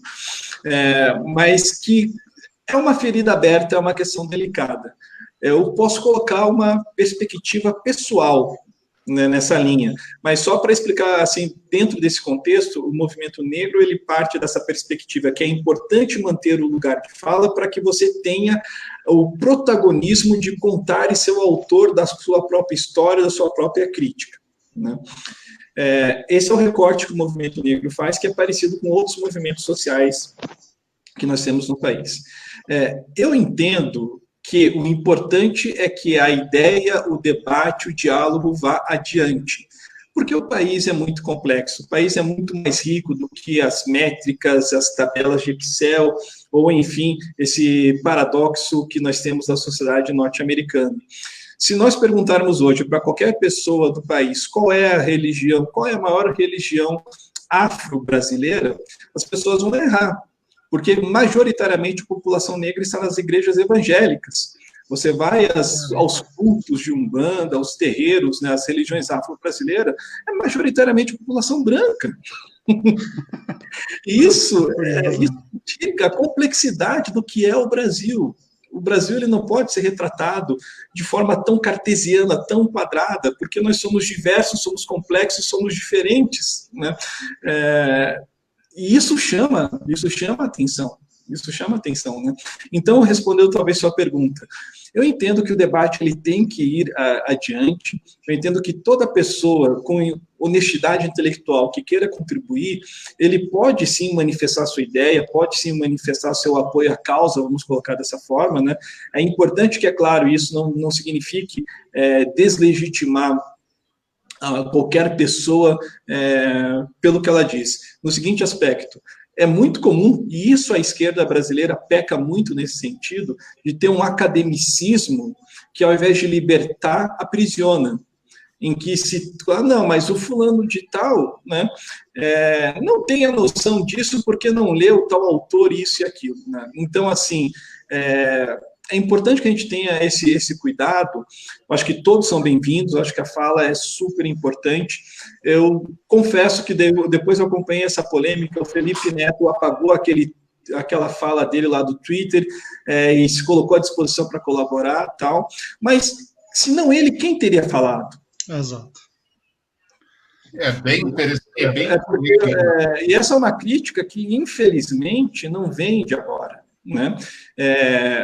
Muito se cobrou do Pelé a respeito disso, né? E o Pelé viveu numa era de Black Panthers, né? Viveu numa era de Muhammad Ali, viveu numa era de Malcolm X, ou seja, o sarrafo, né, histórico, digamos, o contexto, né, a emergência de tudo aquilo que, né, simbolizava, de fato, era muito maior. Ultimamente passou agora na Netflix aquele documentário The Last Dance, né, com Michael Jordan, que conta a última temporada dele no Chicago Bulls. É muito interessante porque o Michael Jordan também passou por isso, né? Ali no início dos anos 90, no estado da Carolina do Norte, salvo engano, ou Carolina do Sul, dos dois, agora eu não me lembro, Ele foi questionado se ele apoiaria um candidato ao Senado, um candidato democrata ao Senado. Era a primeira vez que teria um candidato democrata com chance de vencer lá o candidato republicano naquele estado, era o candidato negro, e ele teria dito, né, e essa informação só na imprensa, é que republicanos também compram Air Jordan. E daí ele recuou, tal, e ele foi severamente cobrado. Mas agora, só fechando não fechando, né, mas só para a gente colocar o contra-exemplo. O Magic Johnson acabou de criar um fundo com $100 milhões para incentivar negócios de pequenos empresários negros nos Estados Unidos. O Michael Jordan também acabou de doar mais $100 milhões em políticas públicas, né, de combate ao racismo. O LeBron James constituiu uma fundação, e essa fundação é responsável por uma escola de segundo high school, né, o ensino médio deles, e garantir bolsas para os alunos dessa high school entrarem em universidades de ponta, né, Ivy League, universidades de elite. A gente sente, infelizmente, né, nesse nosso paradoxo, que existe um protagonismo, de fato, talvez aí, não seja uma ética protestante, não seja lá o que for, mas do give back, de tentar, de fato, voltar para a comunidade, sustentá-la, né, dos atletas norte-americanos de uma forma muito mais acentuada do que dos atletas brasileiros. E, infelizmente, isso é uma verdade mesmo. Professor, para encerrar, eu quero fazer uma pergunta chata, xarope. Eu gosto de um seriado, acho que só eu assisto no mundo, chamado Os Mistérios do Detetive Murdoch. Alguém já viu? Alguém já assiste? Mau gosto. Você não pode dizer isso se não assistiu, rapaz. Como é que você vai dizer? Pelo nome, o nome já não colou. Não gostei desse mistério, né? Tá aparecendo aqueles caras que falam, não assisto mais, Globo lixo, e daí sabe a programação, a hora que entrou o intervalo, a hora que saiu. Plantão, horário de plantão. Não, enfim, Deus o livre. Mistérios do Detetive Murdoch é uma série CSI canadense que se passa em 1888. CSI canadense que se passa em 1888. E aí, teve um episódio lá que o detetive Murdoch, ele trabalha com pessoas disruptivas no seu tempo. As mulheres, à época, eram proibidas de votar e de trabalhar. Ele contratou uma mulher, uma médica, para ser lá a médica do necrotério. Esqueci como é que é o nome, isso. Um negocinho, vocês entenderam. Depois, ele contratou uma outra médica, que era negra, para ser lá. E aí ela sofria alguns preconceitos, etc. E ele legista, Ednei. Oi? Legista. Legista, obrigado, Jason. E ele é católico. E na época havia muito preconceito contra católicos lá. Aí veio o negócio da empatia. Aquela mulher negra foi contratada lá, etc. Falou, olha, eu sei que você está sofrendo preconceito, fica tranquila, porque você vai trabalhar, você é uma ótima profissional e beleza. Aí ela, num gesto de empatia, ela fala para ele, eu sei que o senhor é católico também e deve sofrer bastante preconceito. É isso aí. E ele fala assim, mas ninguém sabe que eu sou católico só olhando para mim. Então, isso é um tapa na cara. Eu quero saber, assim, no seu íntimo, professor, você é um cara de sucesso, uma família maravilhosa, estudou numa ótima escola, tem a vida... O pai que era ídolo, né, do futebol também. O pai que era ídolo do futebol. O que a vida tem de bom para dar, você tem. O que a vida podia ter de conquistas pessoais, você, por méritos próprios, alcançou. E ainda assim, tem um bando de gente branca perguntando para você de racismo. Isso enche o saco, num português bem correto? Não mais, em algum momento sim. Eu explico isso de uma forma talvez diferente. Durante bastante tempo, né, eu fui chamado, entre aspas, convidado, convocado para participar de iniciativas de movimento negro, A, B ou C. E mesmo dentro da política, do partido que eu sou filiado, para ter alguma função específica na setorial de movimento negro, A, B ou C. Eu nunca aceitei, porque eu não queria ficar restrito a esse universo de análise, de debate, de discussão, né? Eu queria me provar e queria poder falar sobre outras coisas antes, né? Inclusive em relação à orientação de TCCs na faculdade que eu leciono, enfim, né? Depois, eu acho que de 10, 12 anos dando aula, surgiu uma acadêmica que fez um trabalho espetacular sobre a questão racial da mulher negra no Brasil e o direito, Paraná. E eu não fui orientador dela, mas participei da banca, agradeci, porque eu falei que a partir daquele momento eu estava à vontade para poder abordar esse aspecto também no ambiente acadêmico, também no ambiente profissional. Porque eu percebo isso com muito cuidado. É uma questão polêmica, eu confesso. Por exemplo, eu escrevo poesia. Eu tenho um livro de poesia que eu trabalho diversos temas, enfim, né? E existe todo um movimento literário hoje para falar da literatura negra no Brasil. E é um tema importante trabalhar Carolina de Jesus, Conceição Evaristo e outras autoras e autores importantes no nosso cenário cultural.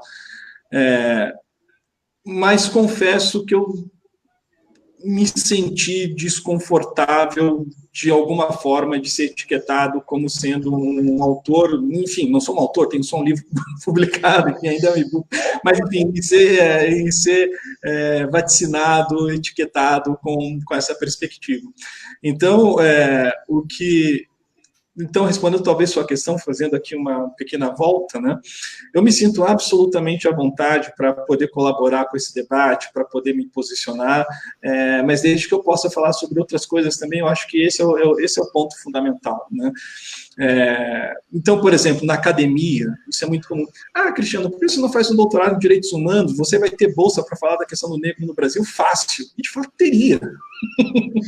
Eu teria bolsa para cruzar o Atlântico, ficar 6 meses em Chicago, 7 meses na França, para falar da questão do negro no Brasil, com bolsa vindo de tudo que é lugar do mundo. Mas não. Inventei de estudar direito e tecnologia, falar de neutralidade de rede, falar de inteligência artificial, banco de dados, big data.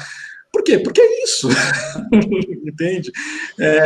Então, acho que isso talvez responda um pouco a sua pergunta. Não me enche o saco, eu estou absolutamente confortável com a questão. Agradeço o convite para poder conversar com todos vocês. Adorei, contem comigo, estarei sempre à disposição. Para tratar desse e de todos os outros assuntos, porque no limite eu acho que é isso. A gente poderia ter um pensamento muito reduzido, né, se fizesse somente o contrário. E sendo bem franco,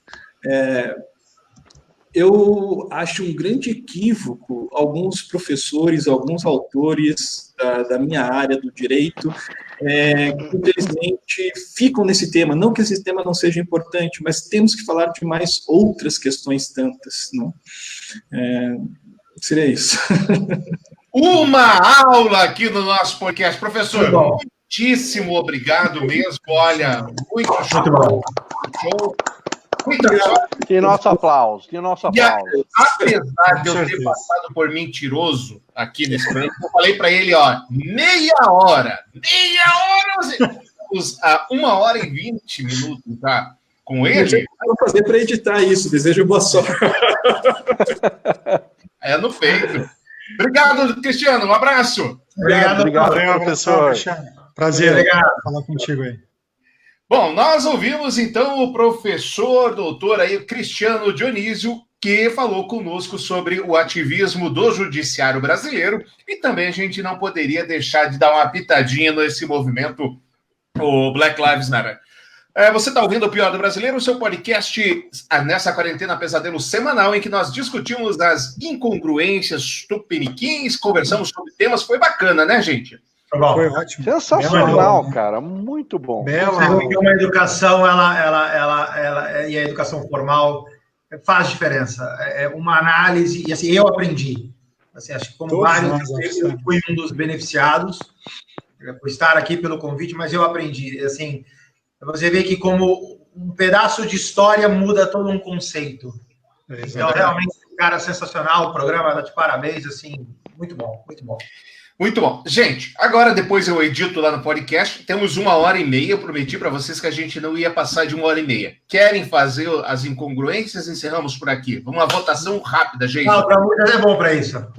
Eu tô dentro. Então, bora? Já tô no solto mesmo? O único risco é a Gerane fechar a porta e tampar. Se ela fechar a porta do quarto, aí eu vou dormir com o Gumball. Muito bem. Bom, uma das vergonhas, até para encerrar esse tema aqui, uma das vergonhas foi de uma das maiores atletas brasileiras. Ela agora está morando com um gringo americano, está lá de boa, ela resolveu, no meio desse movimento Black Lives Matter, 12% negros, 62% roubos, 56% dos assassinatos. Daí ela mistura, põe o inglês ali, né? Acho que sei lá se voltou em inglês antes ou depois, o que aconteceu? Do your math. Do your math. É uma vergonha ali, né, Tramujas? Vergonha porque eu achava ela linda, cara. Ela na quadra de vôlei, a Ana Paula era linda. Era a musa do vôlei, né? Mas com a boca aberta ou com os dedinhos no teclado, um desastre. Vergonhoso, né? Muito. Todo mundo. Ainda mais o Twitter verdadeiramente é uma plataforma a ser estudada. Não, o Twitter é uma plataforma a ser estudada. A capacidade de julgamento do ser humano, ela transcende o ordinário. Assim, tweets como esse veem realmente a capacidade das pessoas de falar.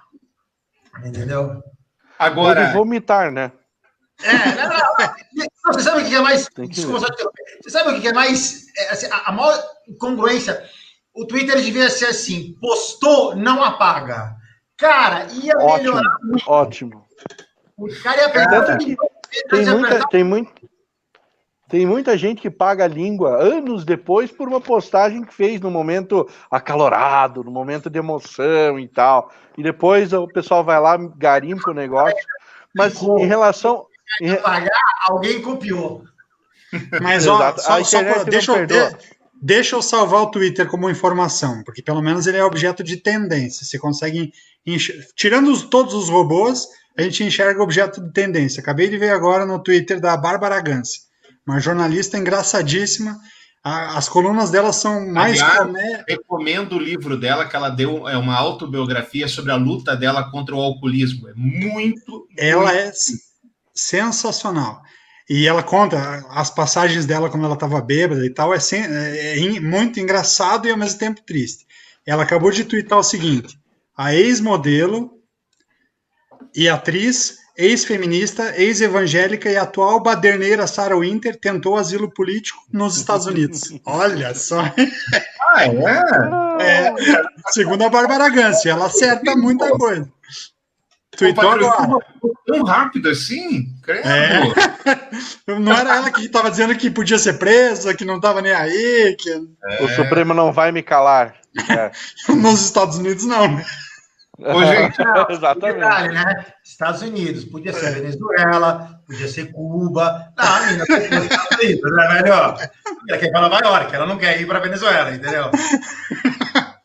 Agora, só para a gente bater o tema mesmo, como esse negócio de racismo é uma grande idiotice, e aí é uma notícia triste, mas vale o comentário. Olha só, o médico chinês pegou o coronavírus. Deu um problema nele, olha ali. Estranho, né? Ele virou negro. Ficou negão. Virou negro, gente. Então, assim, é tudo farinha do mesmo saco. Eu, Johnny, é tudo igual, é tudo... E, pra gente falar muito, vocês estão vendo que eu tô no pique aqui, né? Pra não segurar muito vocês. Você, Jason, teria coragem de deixar lá uma máquina xerocadora, falar assim, tire sua cópia e deixe o dinheiro aqui? Não. Faz isso na copiadora, só pra gente testar. Nem fudendo. Falando palavrão mesmo, nem fudendo. Não. Sorveteria de Santos faz teste de honestidade e leva prejuízo. A gelateria deixou que seus clientes pagassem sozinhos pelos sorvetes, mas perdeu 16% do valor. E aí tinha uma placa lá, Brasil Justo. A Alpe acredita em um país sem corrupção. Pegue seu sorvete e deposite o pagamento no caixa ao lado. E aí, Tramujas, é uma provinha de que tá faltando honestidade pra gente, como sempre? Muita gente, eu diria, muita gente é honesta até onde os outros olham, né? Esse é o problema. Então, quando tem alguém olhando, eu consigo ser honesto, eu consigo não ser racista, eu consigo andar na linha. Quando não tem ninguém olhando, eu vou para uma festa no coronavírus. Então... É isso mesmo, gente. Você não sabe que foi interessante. De jeito nenhum. Aqui não dá. Mas sabe como é que funciona o sistema de cópias lá nos Estados Unidos? A copy house dos Estados Unidos? As máquinas não ficam para dentro do balcão. As máquinas ficam para fora do balcão. A pessoa vai lá, faz a sua própria cópia, chega no balcão e fala, olha, foram 10 cópias. Aí vai lá, aí fica a cargo do atendente se quer conferir ou não. A pessoa vai lá, paga as 10 cópias e pronto, é isso. E normalmente até onde eu estou sabendo, funciona redondo. Mas, né, a gente está falando da nossa casa, né? A gente já sabe quem mora aqui, né? Você vai lembrar que a gente já trouxe aqui num dos episódios bons exemplos pelo mundo. Lembra aquele país, talvez eu esteja falando bobagem, acho que é a Noruega, aquele país em que tem os legumes lá O quê? Não. Tem os legumes Tem 2 filas do metrô para você entrar. Uma que você paga. Sim. E a outra que você não paga. A que paga a passagem tem uma fila gigantesca. E a galera fica lá. E a que não paga, vazia. E aí o brasileiro chega e pergunta para ele, o que é essa parte em branca aí que ninguém vai? Quem não tem condições de pagar a passagem, vai por ali. Mas e se o cara for assim, só de sem vergonha? Mas por que ele faria isso? É outro mundo, né, Marcelo? É outro mindset, esquece. Em Portugal tinha isso também. Agora, aquele momento Rodrigo Maia's feelings na cara da sociedade, do deputado, que resolveu que era uma boa ideia questionar a falta de civilidade do brasileiro. Por que esse lance de ficar queimando bandeira? Por quê? Eu falei um projeto de lei hoje, número 3113, que criminaliza a conduta de quem ultrajar, queimar a nossa bandeira nacional, haja vista que a nossa legislação prevê apenas uma contravenção penal para quem comete esse ato delituoso, e creio eu que isso é suprapartidário. Tanto os parlamentares da esquerda, da direita ou de centro ficaram extremamente envergonhados com o que ocorreu, não só em Curitiba, como que vem ocorrendo em algumas manifestações. Então, esse projeto de lei criminaliza de maneira mais rígida, tornando uma pena de reclusão de 2 a 4 anos, deixa de ser contravenção penal e passa a ser crime em ultrajar a nossa bandeira nacional. Muito obrigado. Agora, vai! E as faixas pedindo fechamento do Congresso também terão punição na lei?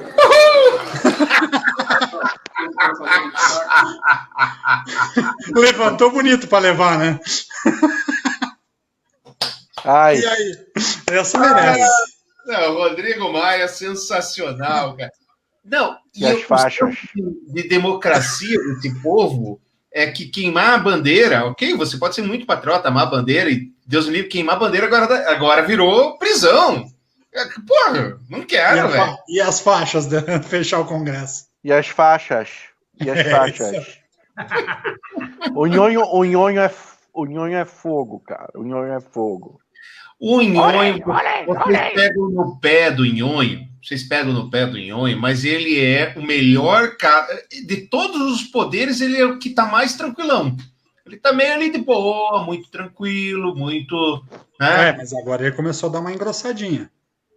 Acho que o saco dele já encheu, né? Já foi isso que eu ia falar. Né? Tudo tem um limite, né? Qual é o limite do corpo, né?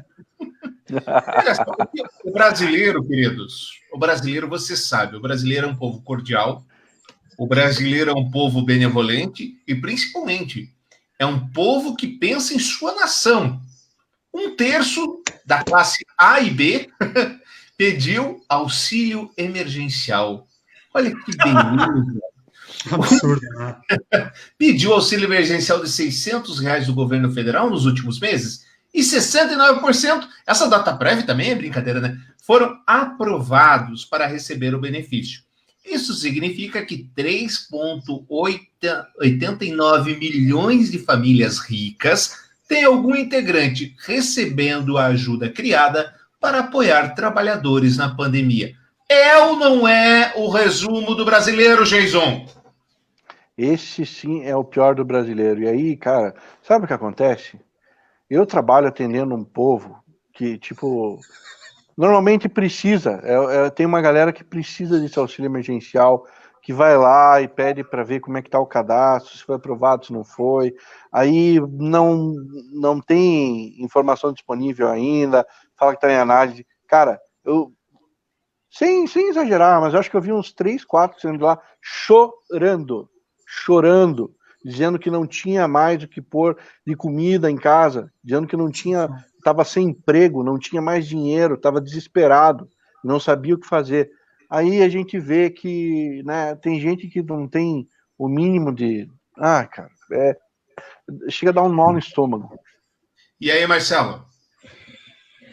Eu acho que... Escolhendo palavras, 3. Eu acho que o brasileiro é cordial. Não, tem que começar para falar, né? Vai gravar, né? Não é difícil, cara. Eu imagino o seguinte, eu também conheço gente, assim como ele, que precisa.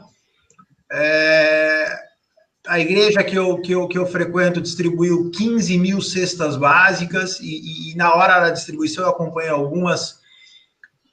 Você vê a urgência daquele alimento, né? Que é uma coisa que a gente, né, quando eu digo a gente, num sentido mais amplo, não está acostumado. Então, assim, eu acho muito difícil, cara, você hoje, todo mundo tem um celular, todo mundo tem acesso à desinformação, não é informação, é desinformação. E aí, aquilo que a gente estava falando do STF, aí, falou hoje um pouquinho também, né? Então, assim, você fica sendo diariamente exposto a uma cultura que é uma cultura da imparcialidade, que é uma cultura do roubo, da sacanagem, a cultura...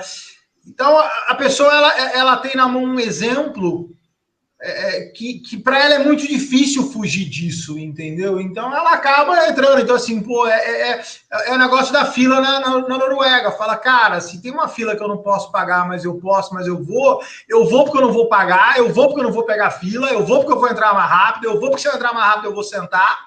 Então, isso começa a cascatear um processo de pensamento, cara, que é muito nocivo. Agora, eu falo aqui em casa, entendeu? Se você ficar exposto, e aí, né, eu pego outro tramujas que você vê, né, que lê e fala, e, cara, se eu ficasse lendo na vírgula tudo isso que acontece e tal, isso é um processo de contaminação que eu não sei se eu suportaria, cara. E aí você pega uma população num país continental como o nosso, e aí você vai aplicar discernimento para o pessoal que não tem acesso à informação. Não vai, cara, entendeu? Então, assim, o pior do brasileiro é verdade, mas lamentavelmente é assim, né, cara? O pai, quando educa o filho mal, velho, a culpa é do pai, não tem jeito, cara.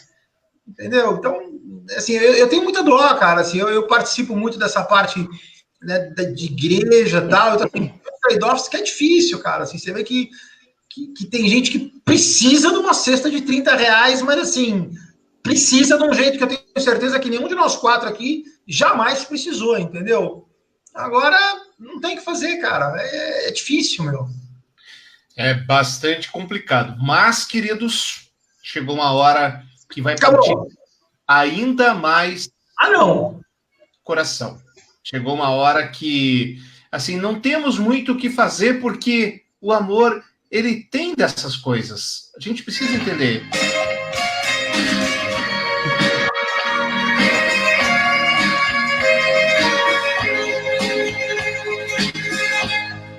Não se vá. Eu já não posso pagar essa minha vida de amargura. Jane Herodi.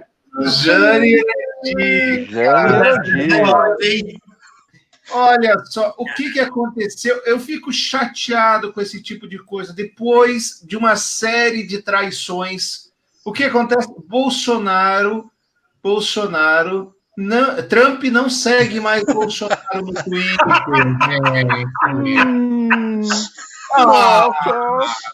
Uma gordinha. O amor não era tanto assim, né? O amor era só de um dos lados. Mas, olha, é muito chato isso. O Trump também. Eu fico chateado com esse tipo de coisa, gente. Você, não é, Jason? Tanta Eu perco traição. apetite. Eu até perco apetite. Prometeu OMC, prometeu entrar no G7, prometeu acabar com o visto para o brasileiro, e assim, nós vamos. É triste, viu? Muito, muito triste. Faz parte, né, Tramujas? E a gente imitou tudo, né? O Bolsonaro imitou tudo que o Trump fazia num dia, 2 dias depois ia lá o Bolsonaro copiar, fazia tudo igual. E a Bíblia na frente da igreja, vamos lá, a Bíblia na frente da igreja. Opa, esqueci de ponto cabeça, mas arruma aqui a Bíblia, vamos tirar uma foto com a Bíblia na mão na frente da igreja. Cloroquina pra galera, cloroquina pra galera. O Bolsonaro só não se pintou de laranja, o resto ele fez tudo. Não consigo entender esse fim de amor, né? Quando o rompimento acontece assim, é realmente triste. E olha só, o que é mais deprimente isso ainda, nosso querido presidente achou que era uma boa ideia publicar meme ridicularizando o corintiano morto e revoltou a família. Se você não lembra desse caso, esse meme aqui bombou nas redes sociais, que é o corintiano escrito fora aqui no aeroporto. Incompetência. Incompetência. Incompetência, com E. Exato, aqui, ó. A faixa original é uma faixa escrita corretamente. Faltou acento, ok, mas corretamente. E aí a galera fez ali mexeu na faixa. E aí o nosso presidente, Marcelo, achou que era uma boa ideia publicar esse meme. O que pensas disso? E a gente reclama, não, cara, é uma forma, de novo, é um mindset, cara. A gente está reclamando que o judiciário mete a mão em tudo, então assim, virou mania, entendeu? Então o cara pega um troço que não tem nada a ver com ele, não tem relação nenhuma, ele já é um cara que tem um pouco de dificuldade na questão humana, já não tem tato, e o cara vai lá e põe a mão e acha que, entendeu? Então assim, e aí se tudo, você sabe o que mais me choca, cara? É que se tudo dá errado, você não pede desculpa, você vai lá e apaga. É isso aí. Ninguém viu. Ninguém viu, entendeu? Então, não assim, fui eu, não. Então assim, o problema é esse, assim, você não tem pudor, você não tem tato, você não tem senso, e, pô, se tudo der errado, cara, você vai lá e apaga. Então, assim, o buraco é mais embaixo, cara, de verdade. E atenção! O novo comunista brasileiro, o homem que agora está acabando com todo, vai derrubar a República do Brasil. Fala, meu querido! Professor! Quem investigou, seu Bolsonaro? Nenhum, você nem se interessou. Esse seu Alan, vem aqui, você vai ajudar. Você vai ajudar o caralho, você vai comprar aviãozinho, se vestir de Zé Carioca, porque você é um palhaço. Isso que você é. Eles têm toda a razão. É por causa de empresário como você que o Brasil era essa merda. Gente que não tem cultura e não gosta de quem tem. Ah, gente, ele virou comunista. Faltou a parte mais importante. Qual? O Olavo de Carvalho disse que se ele quisesse, ele derrubava o governo. Se ele quisesse.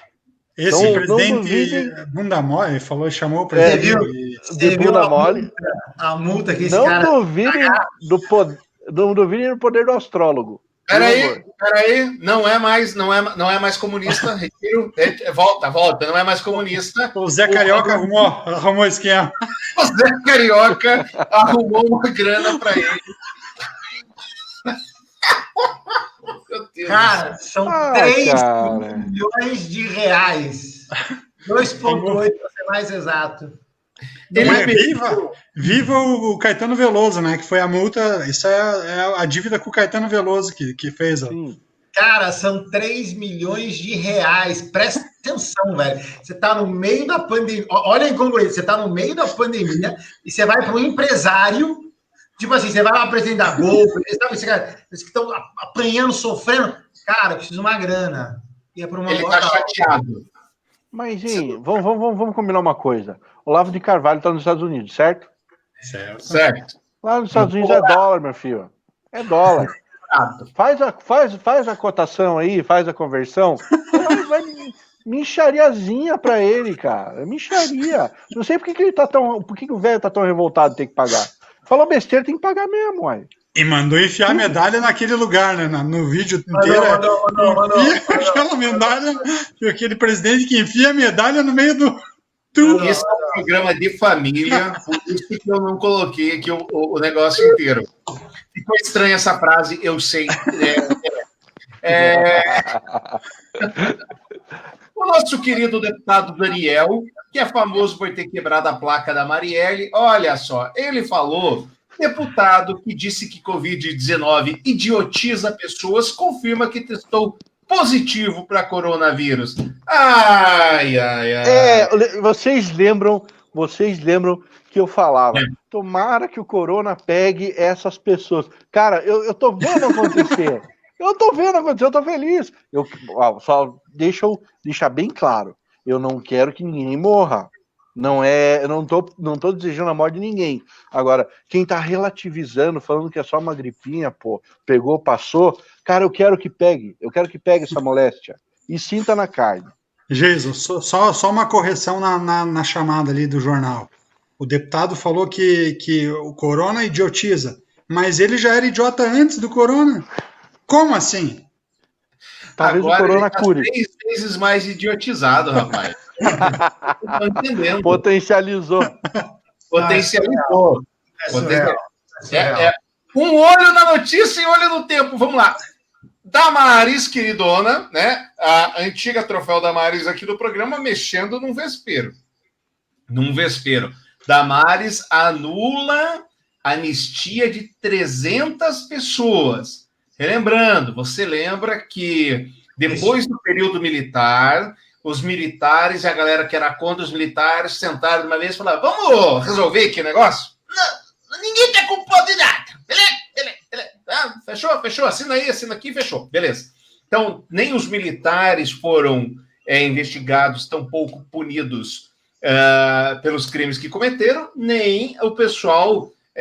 na época, não sei se estava chamado de esquerda, que não tinha muito isso, né? Mas a galera que era contra os militares também, que mataram e roubaram, etc., não pagaram nada. Ficou nessa.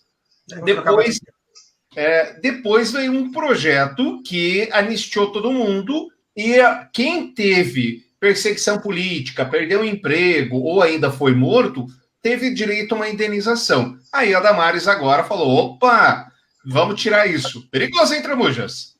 Extremamente perigoso, complicado ela mexer de volta em outro vespeiro num momento como esse.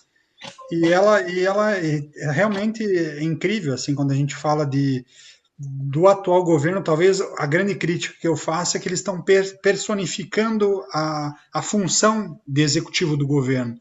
O presidente, ele não é o presidente porque ele é o Jair Bolsonaro, e o presidente não podem se misturar. Ele, como presidente, ele tem protocolos, ele tem que vestir a roupagem do presidente, ele tem que governar para o Brasil todo, não somente para os eleitores dele. E aí, é engraçado como ele reproduziu isso para todos os ministérios. Os ministros, os secretários, todos eles querem separar isso, eles querem governar simplesmente para as pessoas que não criticam, para as pessoas que, de certa forma, batem palma para tudo que eles fazem. Hoje agora até virou popular o famoso claque, né? Que eu posso falar qualquer bobagem, aquele meu claque, que são as pessoas que me seguem, vão me aplaudir em qualquer besteira que eu faça. E talvez essa seja a grande função que falte para o governo como um todo hoje. Alguém que critique de maneira propositiva o que cada um deles faz. É bastante complicado. Crianças, lamentando muito a ausência do Marco, que não esteve conosco hoje, ele está, assim, com grandes dificuldades, infelizmente ele não pôde participar conosco. Você vai fazer isso. Difícil da vida.